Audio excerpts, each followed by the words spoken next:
Well, good evening, everybody. Welcome back to another Monday night episode of Creator Series WRC. We're in the penultimate round of the championship. We head, of course, to Rally Chile. My name's Tom Knight. Alongside me, in what can only be described as a beautiful West Ham kit, is the wonderful Alex Heron. Alex, how are you doing? I'm doing great, TK. Yes, I just picked this out of my collection of West Ham kits that I have and owned. But yeah, we're here back for some more WRC action.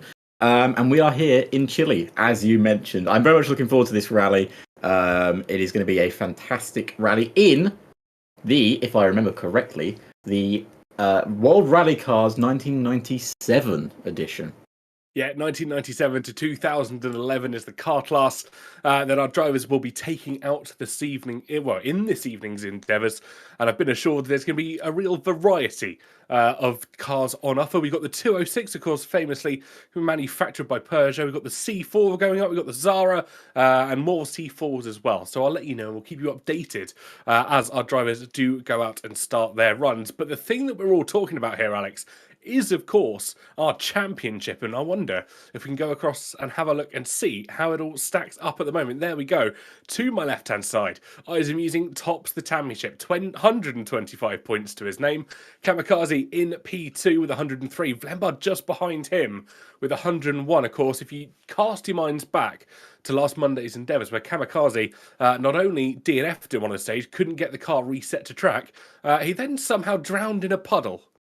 Yeah, that's an interesting one. That's very interesting indeed. But it has given Amusing a very nice gap at the top. Of course, Amusing is not in the commentary box this afternoon, so we can commentary curse him. That is what he's told us to do. So we're looking forward to seeing that. But again, even in the mid pack of the championship, all still very close. Obviously, only 2 points between Vlembar and Kamikaze. I'm looking forward to this one, and I think it's going to be. Some people aren't going to be as used to it as others, but I think it's going to be very good, especially with the two long stages that start this rally off. You're absolutely right. There's some fantastic stages for our drivers to try and endure. Of course, the first two, basically, one long stage split into two, of course, that being Rio Lea, and the second stage on this being Maria Las Cruces, or Cruces. I'm neither Chilean or speak Spanish, so no. Tonight will be certainly an interesting endeavour in trying to pronounce rally stage names. Welcome back to the penultimate round of Season 6, ladies and gentlemen. Yeah, well, we're known for pronouncing names of not only drivers, but also rally stages, as I found out a couple of weeks ago. But yes, 18 kilometers on Rio Lea, and of course a 16.7 kilometer on Marie Las Cruces, I believe is how you say it. But yeah, I assume we're going to be getting that into that shortly. Our lovely producer in my ear has just told me that he's not told me anything. He's told me nothing, actually. Nothing at all. Yeah, they're all on their shakedowns at the moment, and you can see Punju here in his, as aptly described, Lil Pizza 206 rally with Aerotech and the Citroen C4 WRC doing their shakedowns. Of course, the benefit of this is they get the extra set of tyres, which, after chatting to a few of the drivers slightly earlier on in this evening's proceedings, I was told they are rather necessary, especially in the Chilean rally. Yeah, and I'm looking forward to seeing what these different kind of aspects of cars will give them, will give these drivers. Anyway, obviously, Punju always racing with a smile on his face, no matter what situation he is in. And of course, as you can see by this Chilean rally there, a lovely stack of wood on the right-hand side. Hopefully it won't distract the drivers as going across this very tricky dirt section of, I believe, what is going to be the first stage. But of course, they are only on their shakedowns right now, so don't get excited, everyone. We'll get into it properly in a little moment's time. Absolutely right. Shakedowns will be completed. They'll have an opportunity to assess how their setup's been doing, but I'm sure they'll have been doing that all throughout the week as well. Lots of prep, lots of practice to head into, well, I think one of the most dangerous rallies, at least in this section of the calendar. The cliffs, as I've been told, are rather treacherous, and one wrong move can quite often find yourself heading over the side. I attempted one stage of this, I'll have you know, folks at home, and then I got stuck because my reverse gear stopped working, so the run kind of concluded rather prematurely. So unlike Oscar Piastri, you couldn't find reverse after having a crash. But TK, I'm sure these drivers are a little bit more experienced on this kind of course than you were when you tried it out. Yeah, I think they'll have a little bit more practice, a little bit more preparation, shall we say. They're more experienced rally drivers than probably me and you combined. If you want to include Gareth as well, Yeah. us three combined, because we've got no eyes amusing in the commentary box this week. He's normally the one that I can lean on and go, oh, how do we normally take this stage? But this week, we've got our expert opinions, and generally my rule of thumb is, if in doubt, flat out. Yeah.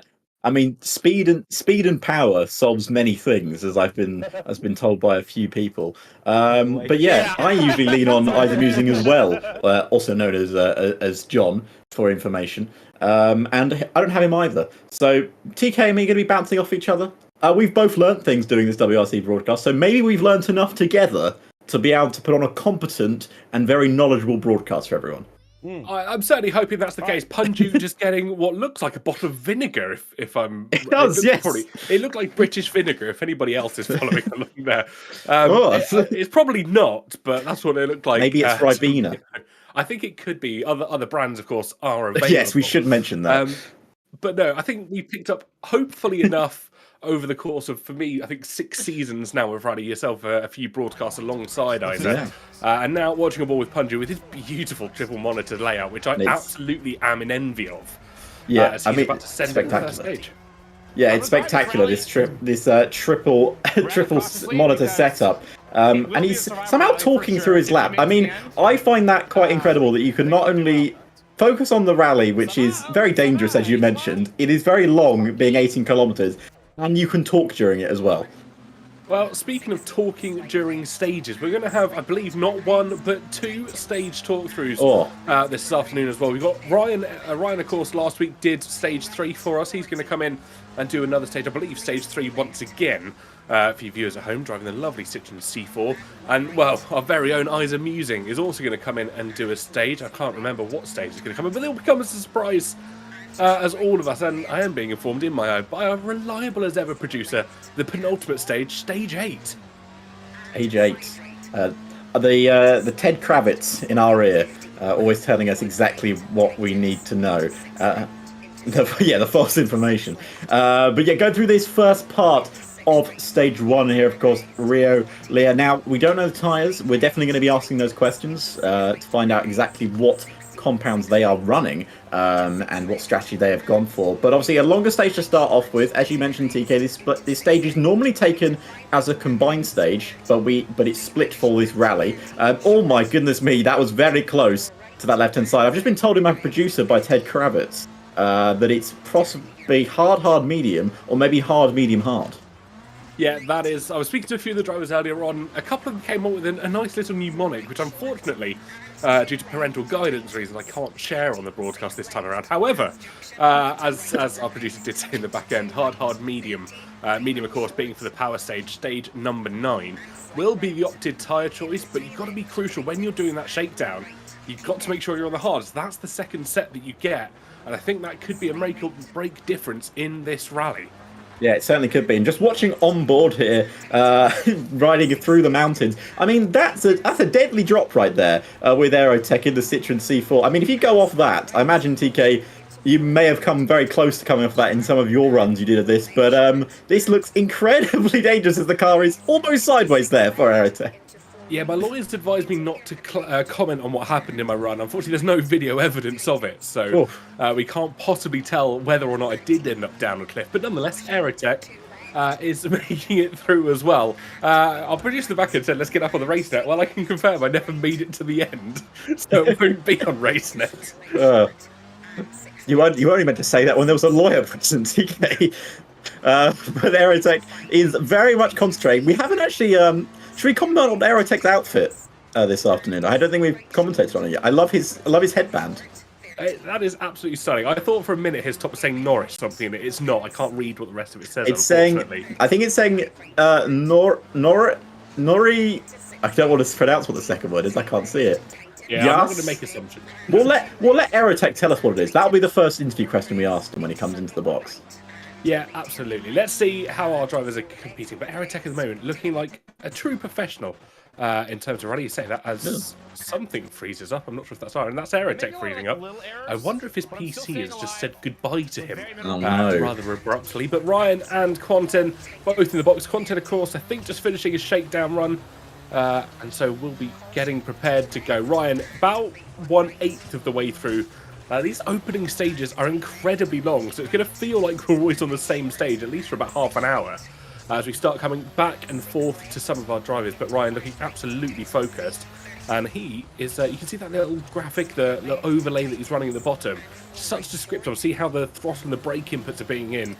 It's something we mentioned on the last week's broadcast. He's very progressive in his brake, almost similar to trail braking into corners, whereas you'll see probably more traditional WRC drivers slamming on the brakes and trying to get the car turned in and run. And also, you can see the delta on the left-hand side of his speed comparatively to his best run. Oh, that could have gone very, very wrong. I mean, there wasn't even a face change from Ryan there. He just kept the same face. He was like, yeah, I'm going to go down this and then come back up with it. Like, there was nothing wrong. I mean, the dude is, well, as they say, locked in at the moment on his flying lap. As I say that, he goes straight into a tree. The commentary curse is at full effect. I'm glad it's not me this week talking about laps, as you've commented on a flying lap here. I'm sure Ambient Mike will be very quick to comment amongst that, but keeping an eye on Ryan here. L, of course, standing for locked in. Ignore it says the bottom right little one. No, locked in. That's where he stands on this opening stage.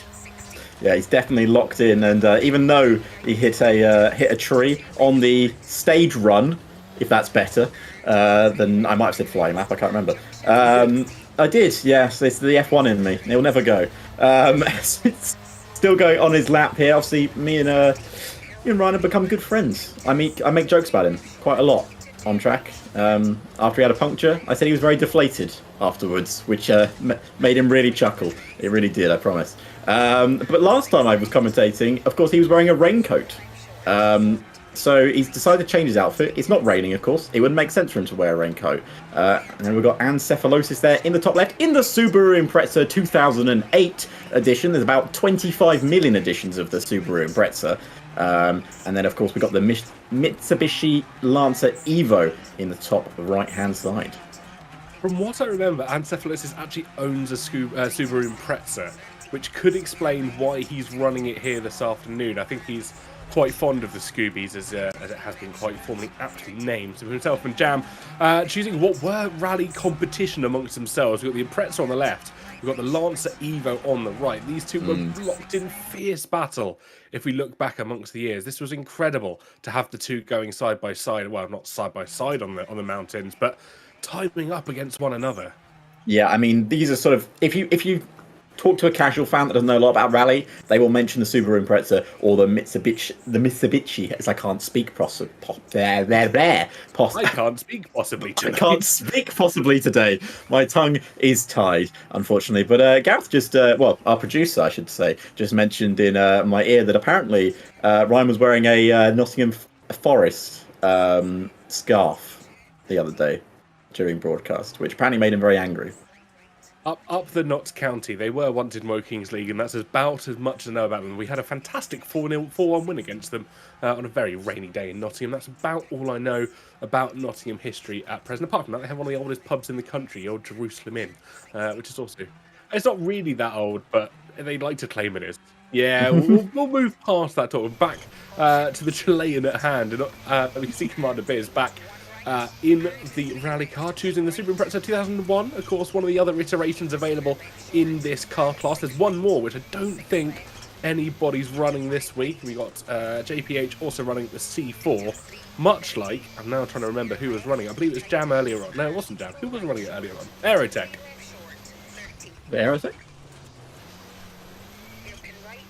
Ah. Well, we'll continue through, and of course, yeah, three drivers running that car. I'm assuming Alex has assumed the producer could be heard for about half a minute. Sorry, I forget that he can't actually. He's just a voice in my head. Sorry, I've got so many in there. I just forget. No one else could hear him. So we're looking with Commander Viz and what's the name on the right side? I always forget. Is it JPH? I always want to say IRC. but IRC, I'm going to from now on. But they're both looking good on their first, well, their run of the first stage here in the Chilean hills. Yeah, it's certainly looking smoother when smoother than Oh when my I gosh. first attempted this a couple of days ago. This is really going well with both of us failing to speak, but we will carry on and we'll keep going. But folks at home, let us know how your Monday's been. How are you enjoying this rally if you've attempted it so far? And of course, let us know in the live chat whereabouts you stand on the RaceNet leaderboard if indeed you have joined the Creator Series RaceNet Club, because that's where everybody essentially has their times posted. That's where the competition really is. And as we enter into our penultimate round of the calendar, it's absolutely incredibly eyes amusing. It's only a few hundred points off top spot of EXR Tristan, who actually has been looking rather dominant for most of the season. Certainly has, and now we're watching with the two championship contenders, really. Obviously, eyes amusing, I'm sure we'll see him a bit later, but Blembar in the Citroen, and of course Kamikaze also in the Citroen. Got to mention Kamikaze's lighting there. I would feel that lighting would affect me while racing. Yeah, absolutely. It's incredible to see. I don't know how Kamikaze can see. I think he's sort of a reminder of what happened last week. He wants to be blue like the puddle. Just a mental reminder not to find any. I don't think there are any in Chile. It looks like a rather dry circuit compared to dry running compared to what we saw last week. No one heard that. And yeah, so far he's making his way down the hills rather nicely. He certainly is. I mean, this looks incredibly tricky out there. I mean, I've now commentated on very close by Kamikaze. I think he got distracted by the piles of wood. I told you they would. Those piles of wood are very distracting on the right-hand side of the stage. And that seems to be the line that everyone takes, Vlembar doing the same thing that we saw. Right. Is there no corner cut there? Oh, apparently no cut. Oh, my producer's just told me no cut. Obviously, you can't hear him. He's not actually there at all. But they're all looking good so far. Kamikaze maybe hitting the wall a little bit too much, in my opinion. I don't know very much about rally, but I think he was a bit upset about that. But now going downhill, very tricky indeed. I mean, look how much he's moving the steering wheel there on his camera. You can see that how much he's having to concentrate just to keep it going basically in a straight line. It's absolutely incredible. And Kamikaze is one of the smoothest drivers I've seen, probably all the time that I've been doing this WRC broadcast. He normally will just be slightly adjusting the wheel, just enough to get the car turned in. But of course, we're on a gravel surface at the moment. Every single driver is on the harder compounder tyre. They won't have as much grip as they probably would have liked to have. And that's why you're really seeing Kamikaze fighting the wheel, wanting to get that car turned in as he executes the hairpin. Absolute perfection. Oh, he's amusing almost on his roof for half a second. That was definitely a two wheels moment. I think there may be new pants required, please. Yeah, certainly will be. Of course, he has been in the commentary box for the last few. He's made almost another mistake there, as that was a very interesting camera. I was using changed his face slightly there. It's changed his face to Daklight Vince. Very odd indeed. But Eyes Amusing is running very nice through the Chilean hills here, and driving the Seat, which I don't think we've seen yet so far.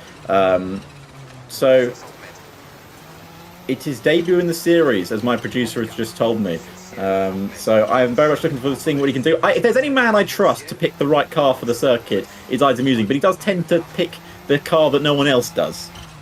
I hate to spoil this for you, Alex, especially as we're so soon into praising his car choice. A lot of drivers, once again this afternoon, have had a gentleman's agreement to avoid some of the fastest cars in the class, making a little bit of a competition amongst themselves. And Eyes Amusing went, you know what, I'm going to take the mean car from this class. And unfortunately, that has been the Seat Cordoba, and that's what he finds himself racing in this afternoon. And we are confirming he's not that guy Vince. Yes, yeah. He is confirmed that it's Eyes Amusing, not that guy Vince. I mean, he is now on camera. We can definitely see him, and he is definitely, well, as they say, locked in.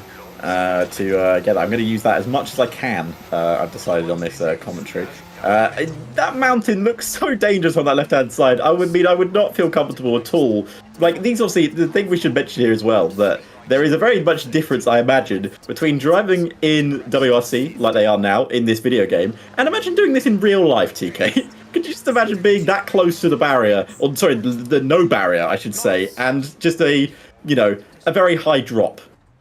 Yeah, in the nicest possible way. I don't think I'd like to do that even at road car at normal speeds, let alone the hundreds of kilometers an hour that these cars are pulling through as we keep on board with Aerotech now, coming up towards the finish of the first stage. And what's felt like an eternity, 13 minutes, 18 seconds for that, and about a minute off the fastest pace so far. So I think he'll be within the top 100, which is what he would be aiming for. Punju also across the line as well. Keep an eye now with Vlemba and Kamikaze. They're about halfway through their stages respectively, and they are using and abusing the rally limits here. Those no cut markers, well, apparently nowhere to be found. Nowhere to be found indeed. I mean, it's such a... Oh, Kamikaze again.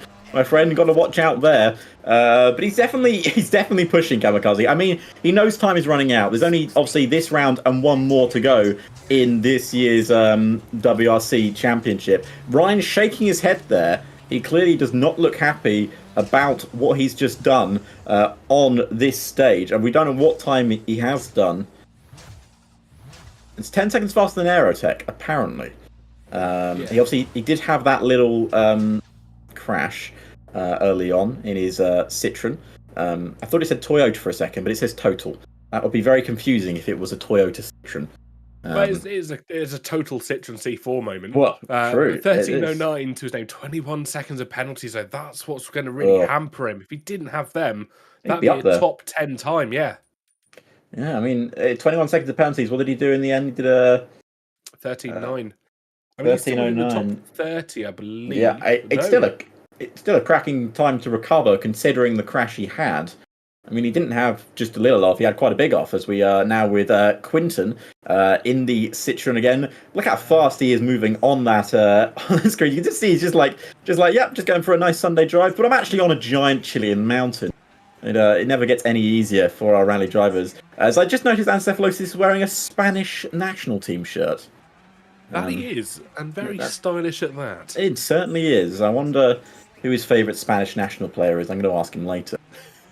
Whilst we get that crucial information, he's coming up towards the end of the stage as well. Square right to hairpin left. It's a very tight and technical end to this first stage. Lots of corners here in Chile. You're essentially going down and up mountains, which is how it must feel to try and overcome a few of life's challenges, but navigating them well, abusing the car as much as he wants. The Impreza 08, handling everything that he's throwing at it. Citroen Zara, of course, for Quanten. I can't see how far he is through the stage, of course, just off to the left-hand side of his respective screen, but I'm going to assume probably not too far off if we know anything about this man after seeing him race in previous rallies. He's in what I'd say the tree section of the rally. I think it's all tree sections at the moment. It might be. It might just be, but we know it's in a tree section of the rally, so I'm sure that will narrow it down. Ancephalos is coming up to the end of the rally here, just coming up to the big finish, jumps over, and it's a 13.22, and I think he said not bad, or nightmare. Was it nightmare?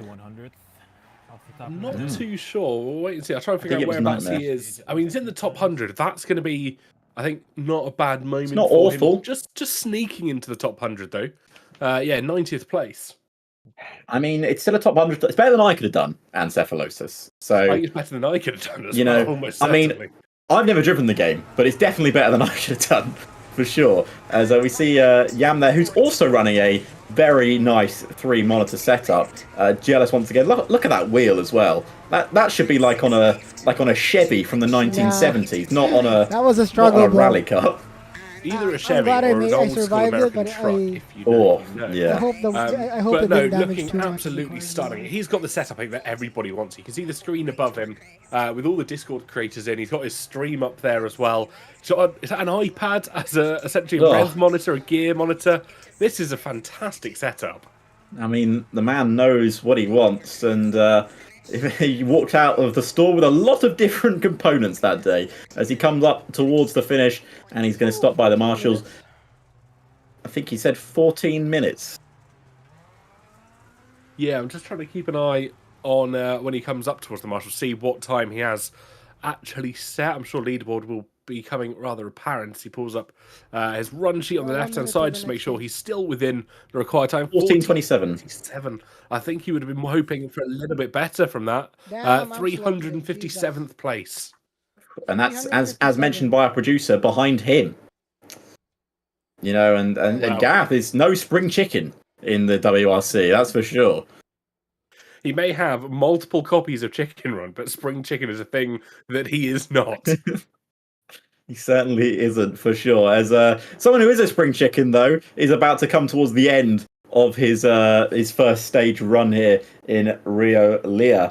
Of course, I imagine it's quite nice as a rally driver to get the long stages out first, because then you've got a nice section of shorter stages to come, and of course the power stage on stage 9 right towards the end of our rally, but we're still quite a long way away from that, so don't get excited about that just yet. And you can see the 4 screens on screen right now. Can they all see your 4, Gareth? I'm not making that mistake last time. Good. You can see they're all sort of coming towards the end of their first stage here. These are the guys that you should be keeping an eye on. These are the ones that are challenging for that championship or challenging for the top times here in our Curator series.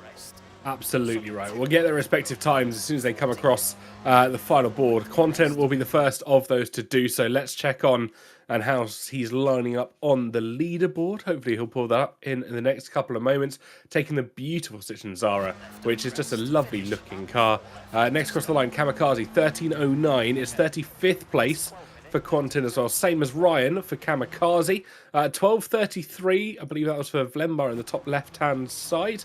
So and Isaac Musing left to come. Yeah, 12:33. That's a great time. That's a third. I think that's 4th, I believe, on the overall leaderboard. Yeah, it is. That's a cracker of a time, that is.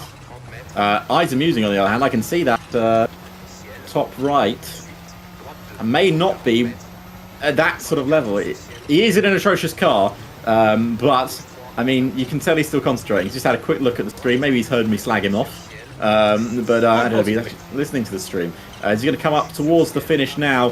One last jump to go. Takes a little bit of a bump on the left-hand side and is a 13:01. That is still, I believe, a top 40 time in a car that is, well, let's say not very good.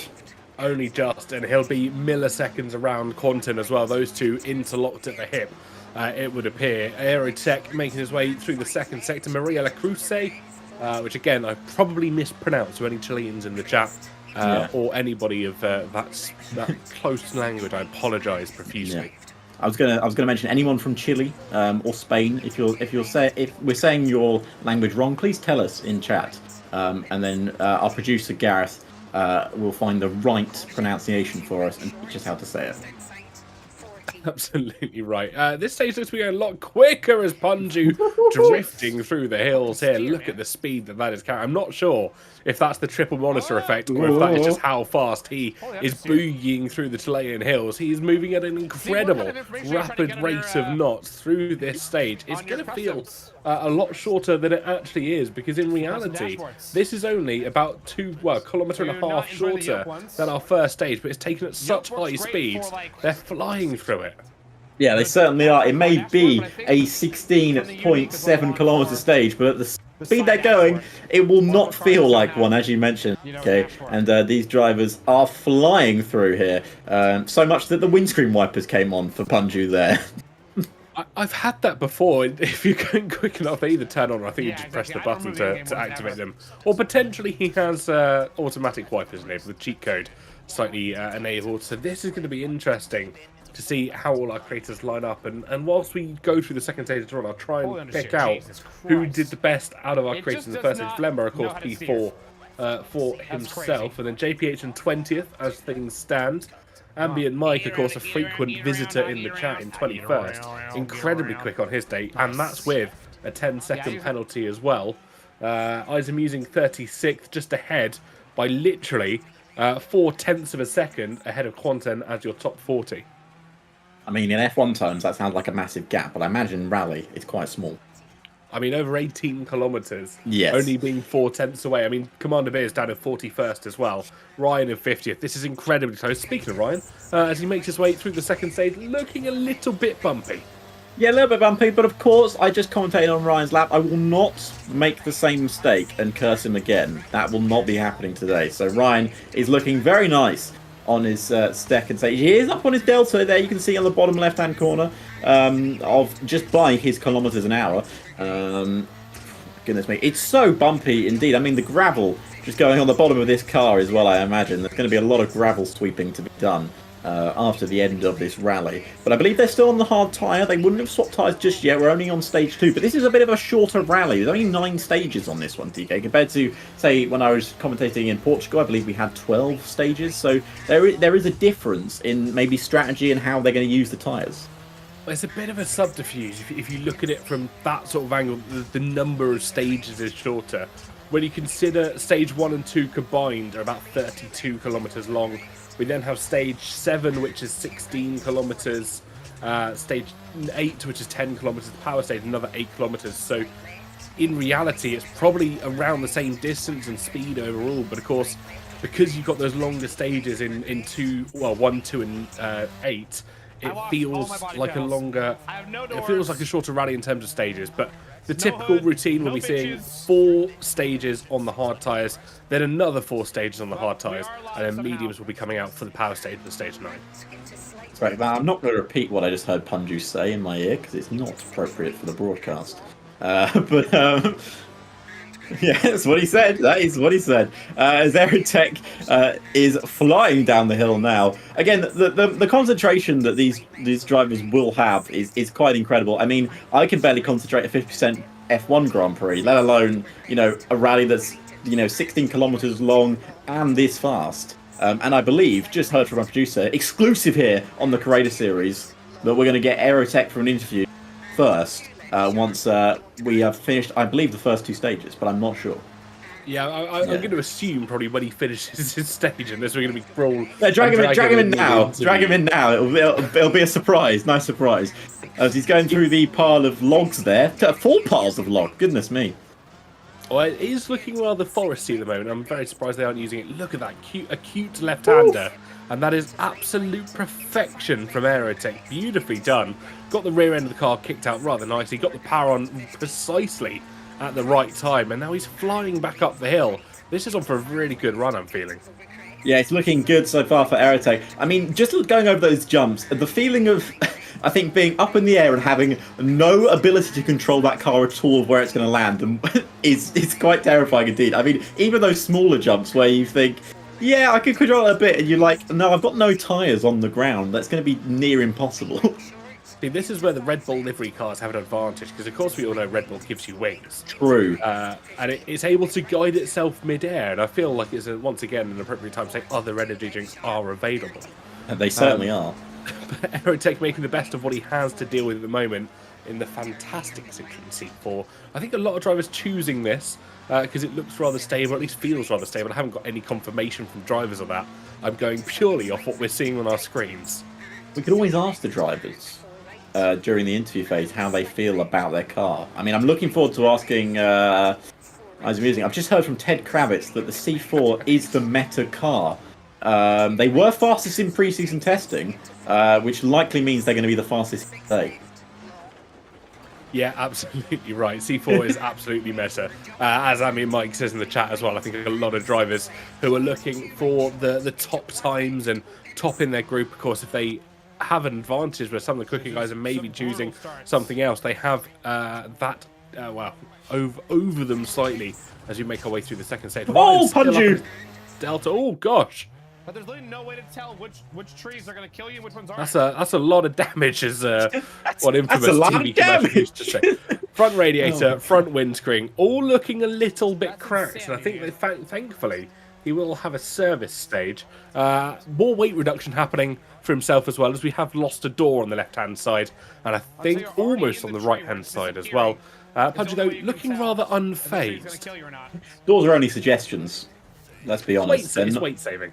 It's weight saving at the end of the day. I mean, it's a smart move by Punju. Wants to get rid of as much weight as possible. I think he's made a clever play there. Yeah, tactical in all of his elements is Punju. He's well thought out. He afforded a couple of seconds for the spin, of course, got rid of a load of weight on the car, and that's absolutely incredible rallymanship, just making sure that he's pre-planned ahead. And apparently we're being told Aerotech picked Punju's car this week, as Rip the stream, he's driving too hard, and the trees, as it always does, has interfered with our signal. And that is why most people cut trees, because it deals with Twitch interference. Now, if you ever watch a rally broadcast in real life, you'll quite often have interference in the actual stream as they're driving through forest because they can't get the signal back to their broadcast because of all the trees causing interference. So that's why there's so many piles of logs everywhere. It makes sense now. It's actually a real thing. So me and Ija have had this running joke back from season 1, where if ever we have a bit of a connection issue or a broadcast looking not necessarily too smooth, we just claim it's the trees causing interference. Yeah, I mean that makes sense. I'm happy to go along with that for sure. As we have just finished the lap with Aerotech. Stage run with Aerotech. It's a 12-17, I believe. Yeah, it's 12-17. That's going to be about 35th place. Not bad. Not bad at all. He'll be happy with that, I think. And I'm sure we'll be able to chat to him about it in just a couple of moments' time. Yep, he's coming now, and we've got Aerotech in the box. It's man's just finished his first 2 stages, the longest 2 stages of course, Rally Chile. But I've got to ask the most important question here, Aerotech. Let's talk about your outfit choice here this afternoon. We want to know about the headband and what it says on your shirt as well. Oh, headband. I woke up and was like, oh, it's St. Patrick's Day. My name's Keenan. I'm Irish enough. So I wanted to do something, and then we're doing a lot of sliding here, a lot of hand braking. So I'm representing the Noriyaro, the Alexi from Japan. If anyone's seen the beer can skyline or into drift culture, you know exactly who I'm talking about. It's been in the scene for a long time, and I'm doing laundry is my excuse. But yeah, we're hoping to channel some sideways action today. There's a lot of hand brakes, a lot of really tight complexes. It's like let's put it best. It's like a dirt toge, basically. It's so mountain road and everything's so tight and every corner flows into another. So that's hopefully translate to a good result today. We just got a really good stage time, so good start. Yeah, it's looked like a good run from your first couple. I mean, top 40 time in that most recent stage. I think it was something not too bad in the first one as well. Long stages, majority of them anyway, out the way. Just one more long one to go in stage 8. But is the confidence high heading into the middle sector here? The dark, it's basically going to be night now for a while. In practice yesterday, we were pretty good at the power stage, and towards the end. But a lot of these downhill stages, for those who are watching who haven't driven this before, every rally in EA Sports kind of has their own little quirks to the pace notes, and a lot of rallies where it'll be like, oh, here's a 4, and then you'll take it at what you think is a 4 and go, wow, that was pretty slow. Chile is the exact opposite in my experience because there's so much downhill and the incline is so aggressive, and we're about to go into probably some of the most downhill stages we've done so far.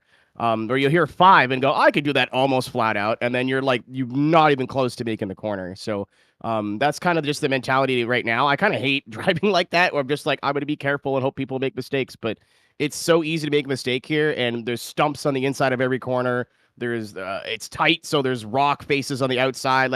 It's really hard to get away with one here. So you can cut a lot and you can push, but the punishment for a mistake is pretty brutal. So hopefully we could just keep the speed up. Again, I'm thrilled with how fast that time was in stage 2.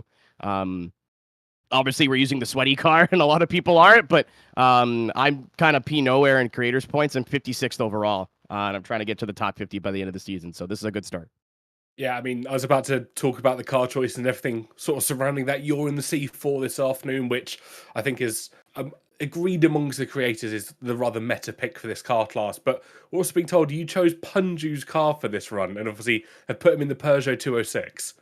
Yeah, he picked the sweaty car last week, and then going into the power stage, he's bet that I couldn't finish within 15 seconds of his power stage time in the Opel Atom.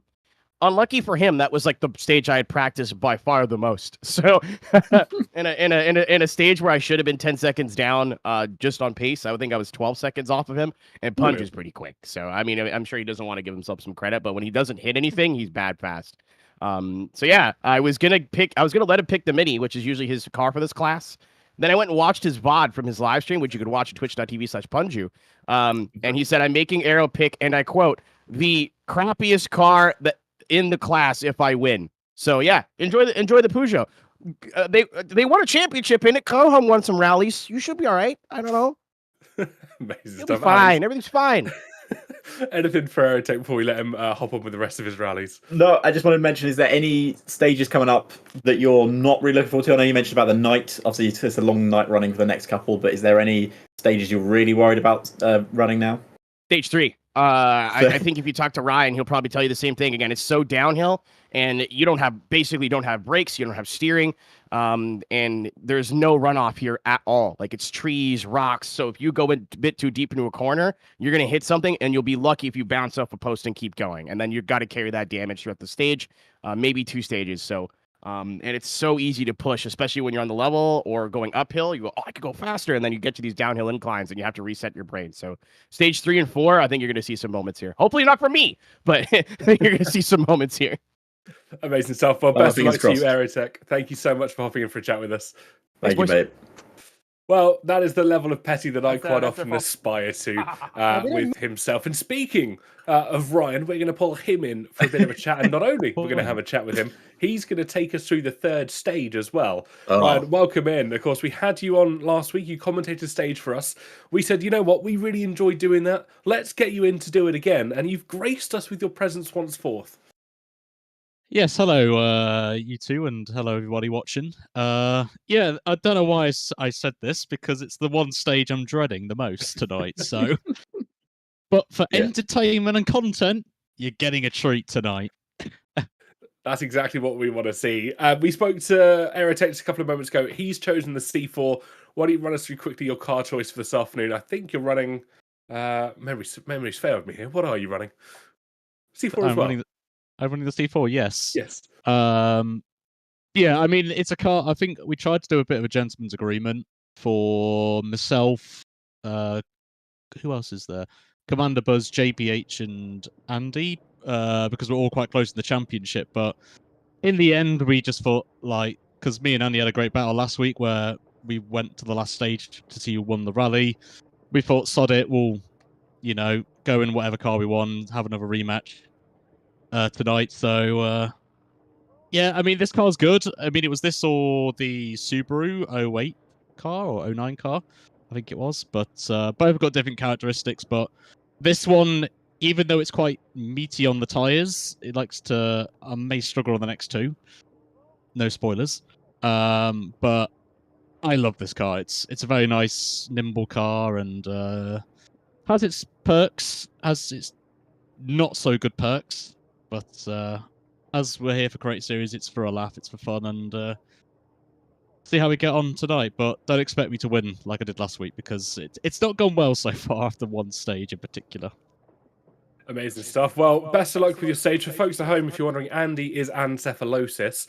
But Ryan, we'll hand over to you on this stage. Alex, me and you get a free stage off. We're going to let Ryan do his thing. And he has to pronounce the stage though if he wants to commentate it. I've missed it now. It just appeared and it's disappeared. So it's Chilavingo. Good luck. There you go. So this is Chilavingo. Should be quite an interesting stage, this one. As I said, not the strongest stage for me, but we'll see how we get on. Very tricky first sector, as you're going to see shortly. As we're going to go green, green, green. Off we go. Take a little bit of a cut here, which you can do. Risky though. You don't want to hit the tree on the inside. Now the big factor for the next 2 stages for me is tyres, because the hards that I'm running again are not going to be at their optimal at the minute, so grip's going to be an issue for me. Halfway to near the end of the stage. But this stage is going to be very tricky. Lots of quick turns, blind corners, as you can see the grip slightly gone off a little bit, but we'll take it for now. But Chile, new rally for me, of course. Into unknown territory, so hopefully I'm not going to do what I did in Mexico and have a little... I say that, and they're just on the junker, so there you go. Anyway, carrying on. We're going to taking a little bit more cautiously now, I think, with that little bit of damage. Damage is going to be a factor as well in the rally. It's going to be all about survival is the key to the rally, I think, for a lot of people. But you can see already 2.5 seconds down on my personal best time, not on the rally time. But you may recognize some of the stage because it was what we just run in stage 2, which is the last half of the stage. So it's basically a repeat again. But now you may have noticed I've turned off the... I'm just trying to make around the hairpin turn. The lights off. It's preference for me.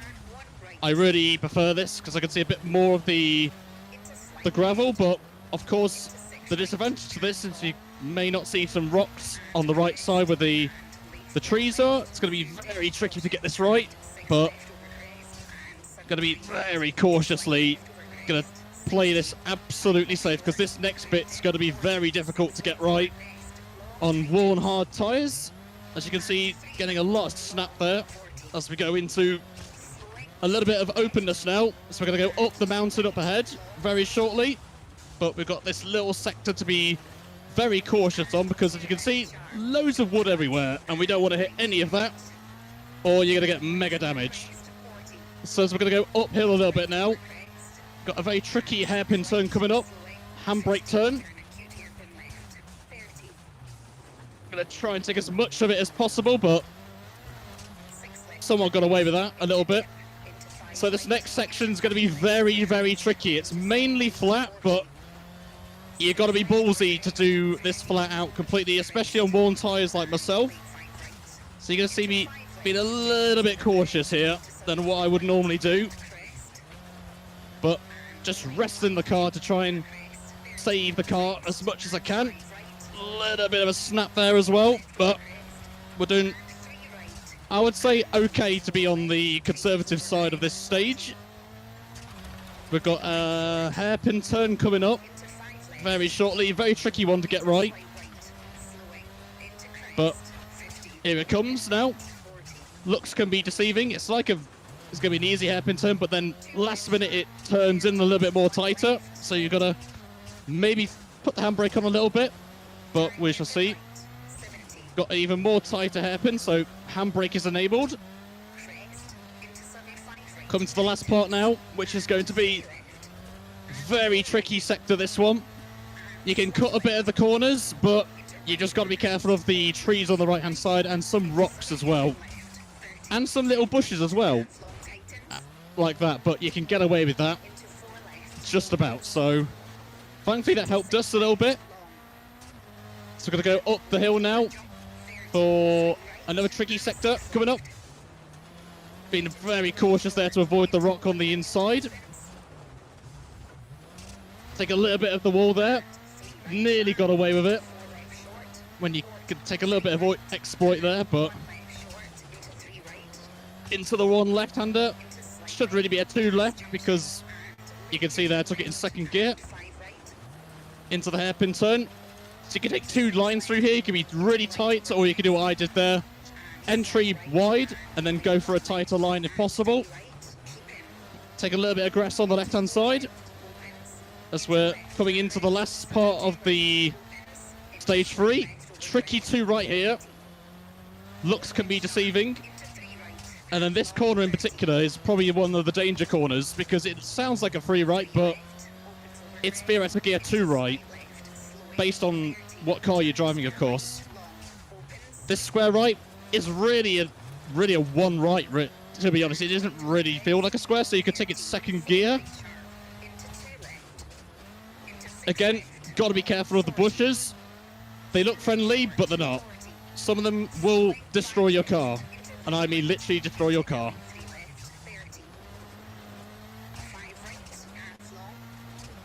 Just gotta keep it on the track now. Tyres are absolutely struggling now as we go up the hill. Luckily we've only got one more stage after this on these worn tyres. Coming to the end of the stage now. Very tricky corner coming up now, this free-hander, left-hander. You've got to go in second gear if you want that turn in, and it's absolutely flat up the hill. which we'll do the reverse of later on, where it's going to be deadly for a lot of people. We cross the line and... Oh wait, it's not the line, it's here. Lost a bit of time, but we'll take it anyway. We survived the stage with no lights on. Again, it's preference to anybody. I would personally have the lights on, but we made it to the end, and I have no idea where that's going to put me, but the main thing is we survived. So that's whatever it is. I can't pronounce Chilean stage names, so apologies. Amazing stuff, Ryan. Thank you ever so much for Thank you, once Ryan. again taking us through another stage. I think that's what, P49, if I can count down to that many numbers. Yeah, 49th. Yeah. On the stage. So again, I think that's within the top 50. Very respectable that time, especially since you were commentating for our audience. But massive thanks, and I'm sure we'll see you again very soon. Pleasure, boys. Pleasure. Thank you. Well, we're also being told in the back here, whilst Ryan was doing his run, we've had a few issues with Eyes Amusing. Now, let's see. Multiple people may call it many different things. The game may call it an issue. Eyes Amusing may call it an issue with something else. Gareth Allen, our producer, may call it a skill issue. Alas, what we're being told, and when I did go ask Eyes Amusing whilst Ryan was doing his run, I said, "What happened there, pal?"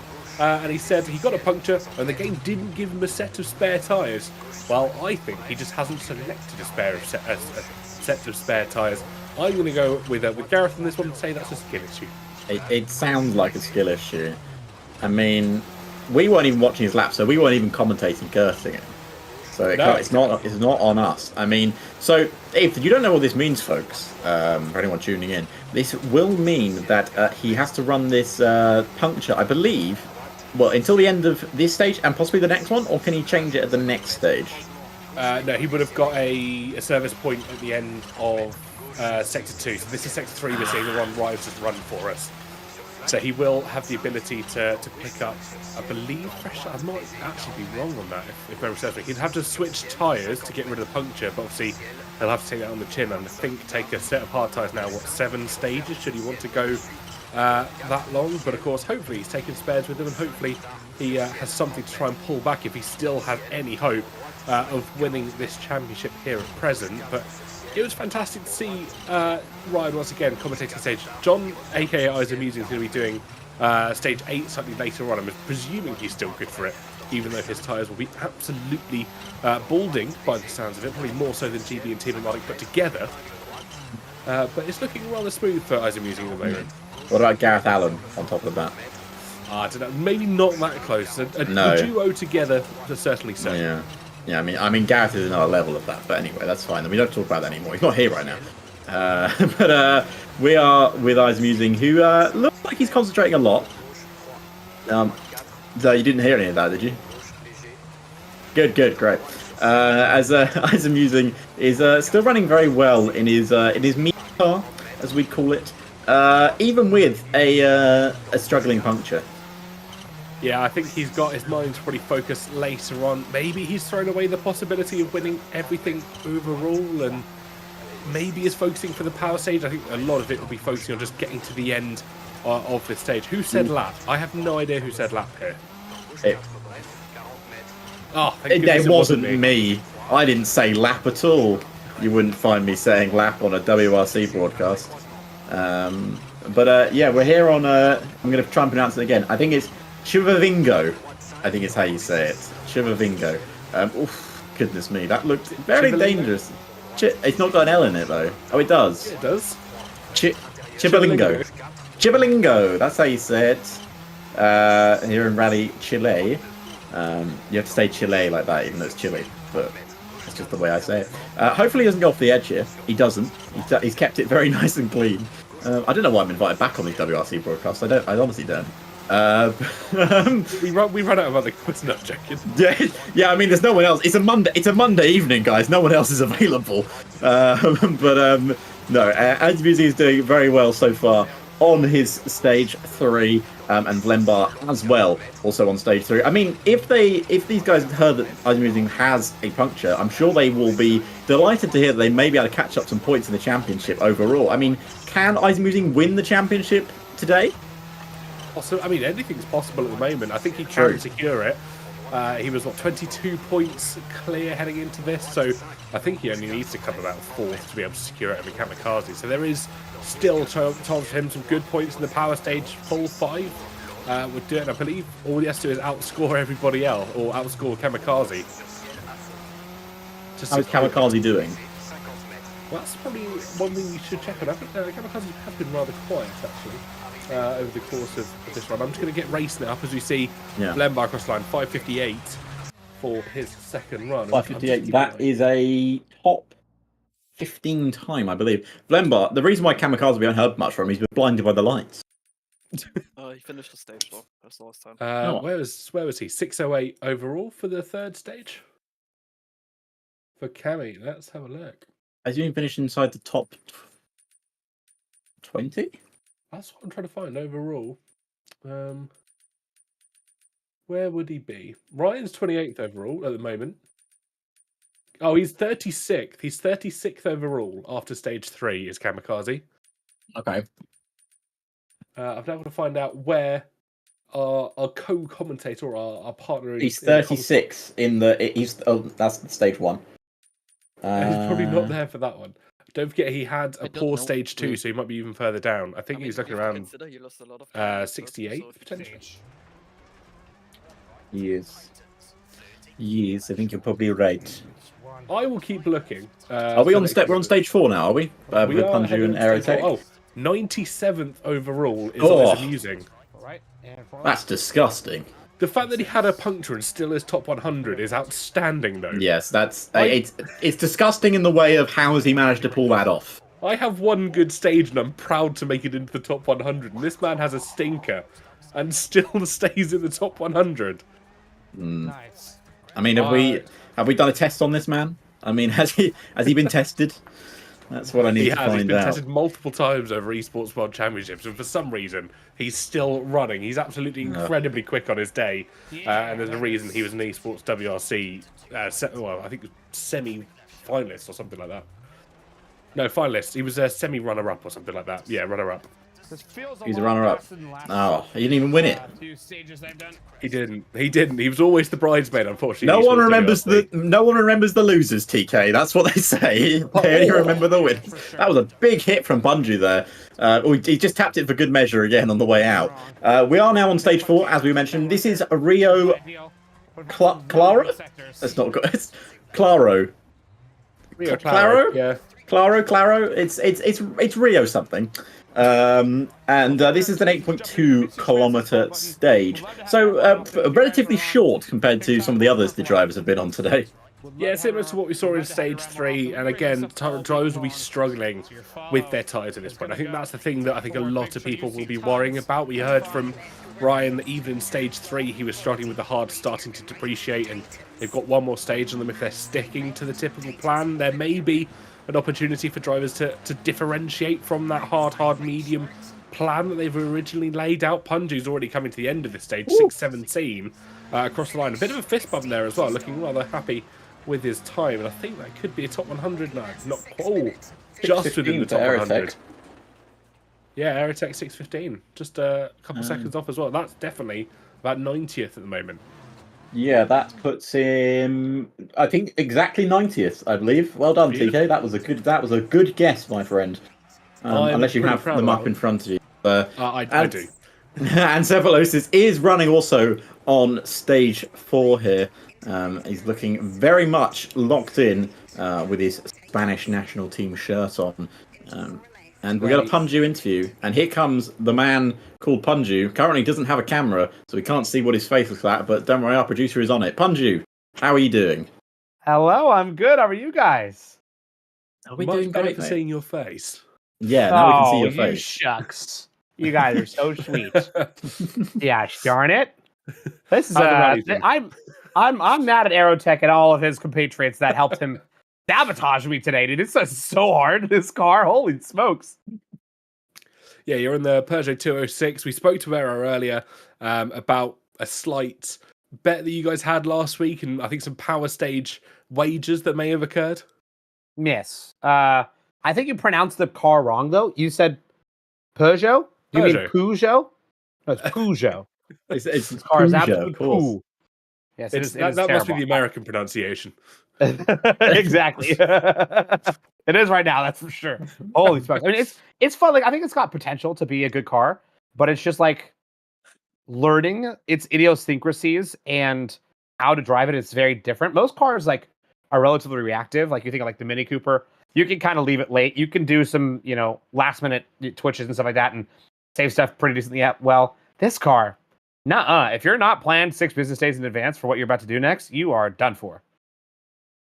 Yeah, it seems to be, I think, a common theme that we've had across a few cars and a few a few car classes over the rally season. But the Peugeot, I think, is the one we've had potentially the most complaints about in the shortest amount of time, if I'm starting to count them up from yourself here. But we're about halfway through, onto the halfway stage in stage 5. How are you feeling with your chances? Is there any positives that you can take from this afternoon?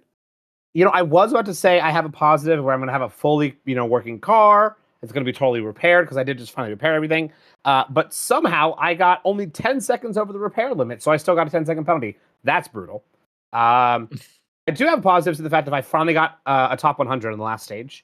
And I think if I obviously avoid DNFs, avoid punctures, there's a pretty reasonable chance that like I can do decent. I'm on new tires now too. I'm gonna go hards for 4 more and then run a set of mediums for the power stage. It seems like that's what everybody's doing. So yeah, I think I have a shot to do decently all right on these next 5 stages. Amazing stuff. I think, as you said, following the same strategy that I think most of the other drivers are running as well. But Alex, any questions for Punji before we let him run his next 4? No, just mention, of course, we did the 2 longest stages to start with. We've got another about 16-kilometer stage coming up. But a lot of people were scared of stage 3, which was 2 stages ago. Is there any stages you are not looking forward to coming up that you think you're going to struggle on the most? I think the power stage in of itself, Walkie, is tough. I don't think it's going to be the ones that's going to take me out. Don't get me wrong, but it is not going to be an easy run. So yeah, nothing that I'm inherently like not looking forward to, but I know Walkie and Las Pataguas, or Las Pataguas, that's what it is, number 7, are both going to be pretty tough. So it's just a matter of survival. And I also have 2 night stages right now. 5th and 6th are night stages. So don't hit the front end of the car and break your lights. That's important. Amazing stuff. Well, best of luck to you, Punj. I'm sure we'll speak to you a little bit later on as well, see how you got on with the night stages. Thank you, mate. Thanks so much, guys. Thank you. Well, 2 more night stages to carry on with. Before we hop on to those, we've got Andy, also known as Ancephalosis, the man that Alex has been dying to ask a question since the start of this stream. Ancephalosis, first of all, how are you doing? I'm doing okay. Happy it's Rally Monday. Definitely my favorite part of the week. How are you guys all doing? Yeah, doing very good. Alex, I'll pass it over to you almost immediately to ask your question. It's the most important question I think you're going to be answered on Rally. Is out of all the players, who's your favourite Spanish national team player? Because you're wearing a Spanish national team shirt, so you must have one. Yeah. No. Wow. Was this an expose? I couldn't name a single player on the Spanish national team. I'm sorry. So can I ask why you're wearing a special national team shirt then? Again, is this an expose or are we here So I have 2 football jerseys. They're football jerseys. I have 2 of them, and they're both kind of somewhat travel story-ish jerseys. Like this is from Spain. My sister got this for me when we traveled to Spain together on a family trip. And then you guys might have seen the other one I have is the Egyptian national jersey, and I'm half Egyptian. And again, we got that when we were traveling in Egypt. So both of my 2 football jerseys are very special to me, but no, I couldn't name a player on the Spanish national team. I've been fully exposed live in 3K on multiple channels at once. Well, we'll now go on to the rally questions. We obviously had our first 4 stages. The 2 long stages at the start, and of course we had 2 shorter stages. We're now going into the night stage of Rally Chile. How have you been enjoying it so far? And of course, you've been racing. What car have you been racing in this evening as well? I'm in the Subaru, which I'm excited about. We love to be in a Subaru. I feel at home in the Subi. Chile, I mean, man, this is definitely one of my favorite rallies in theory, but I just haven't driven it very much. I do love the almost like gravel toge vibe to it. It's just like nonstop left, right, left, right, left, right, left, right. It's got a great vibe to it, Chile. I don't know it well enough. And man, you guys know me, I'm a fiend for a good cut, and I've been caught off guard a few times by some stumps on the inside. So I'm trying to tell myself to keep it kind of in the middle of the road as best I can, try to avoid those cut landmines they've got. Oh, it's been fantastic. I think we're probably a couple of moments out from your runtime. I'm not 100% sure. We see Aerotech on our screen going on the left-hand side. Talk us through tyres very quickly. What's your approach been? I'm guessing you're probably following similar to what everybody else has been running hard mediums. Yeah, I honestly haven't sat down and looked at the numbers, so yes, I'm kind of blindly following the pack today on that one. I'm going to go hard 4 stages, hard 4 stages, and then medium for that power stage at the end there. It looks like that about tracks.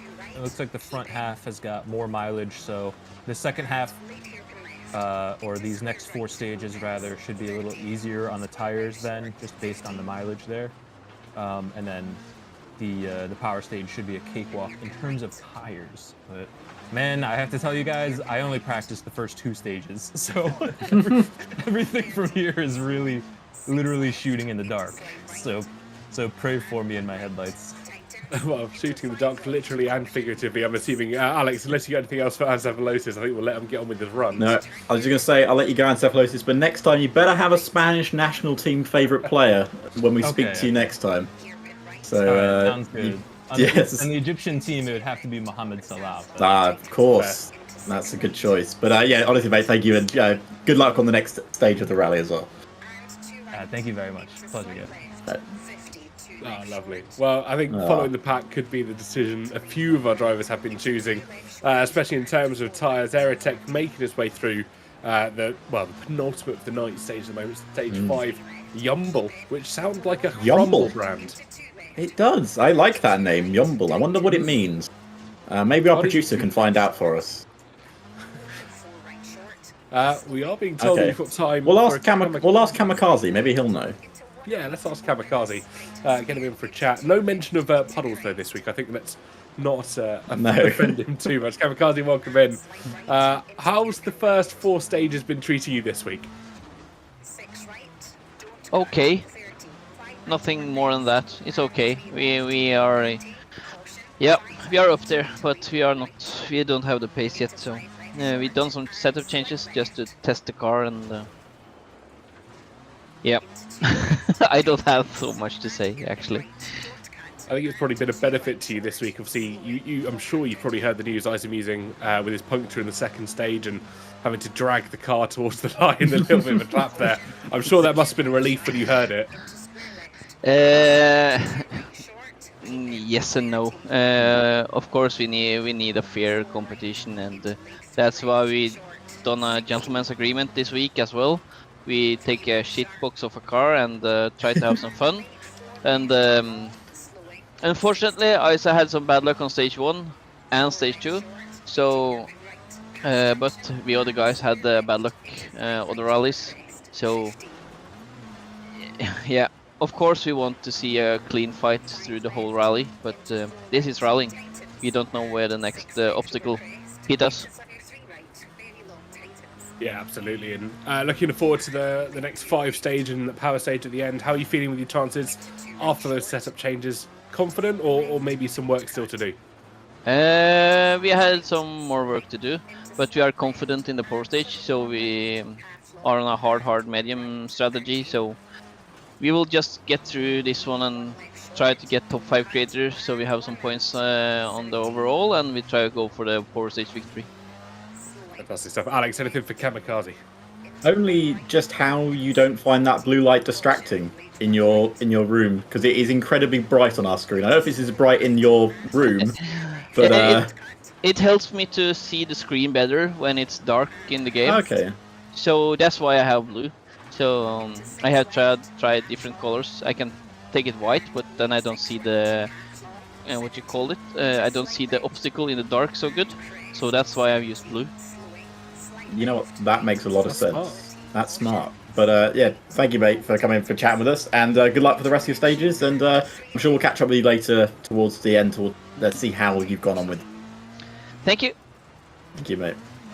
Amazing stuff. Kamikaze, I could never figure out sometimes because he sounds Swedish sometimes. The other times he sounds Irish. Another time he sounds like Kimi Räikkönen back when he used to do interviews in Formula One with just one word answers. But if you were making Kamikaze, they're the three people or three characteristics I'd probably drag together to make a perfect Kamikaze. But on the middle ground, Aerotech here, looking incredibly focused. Look at that stance.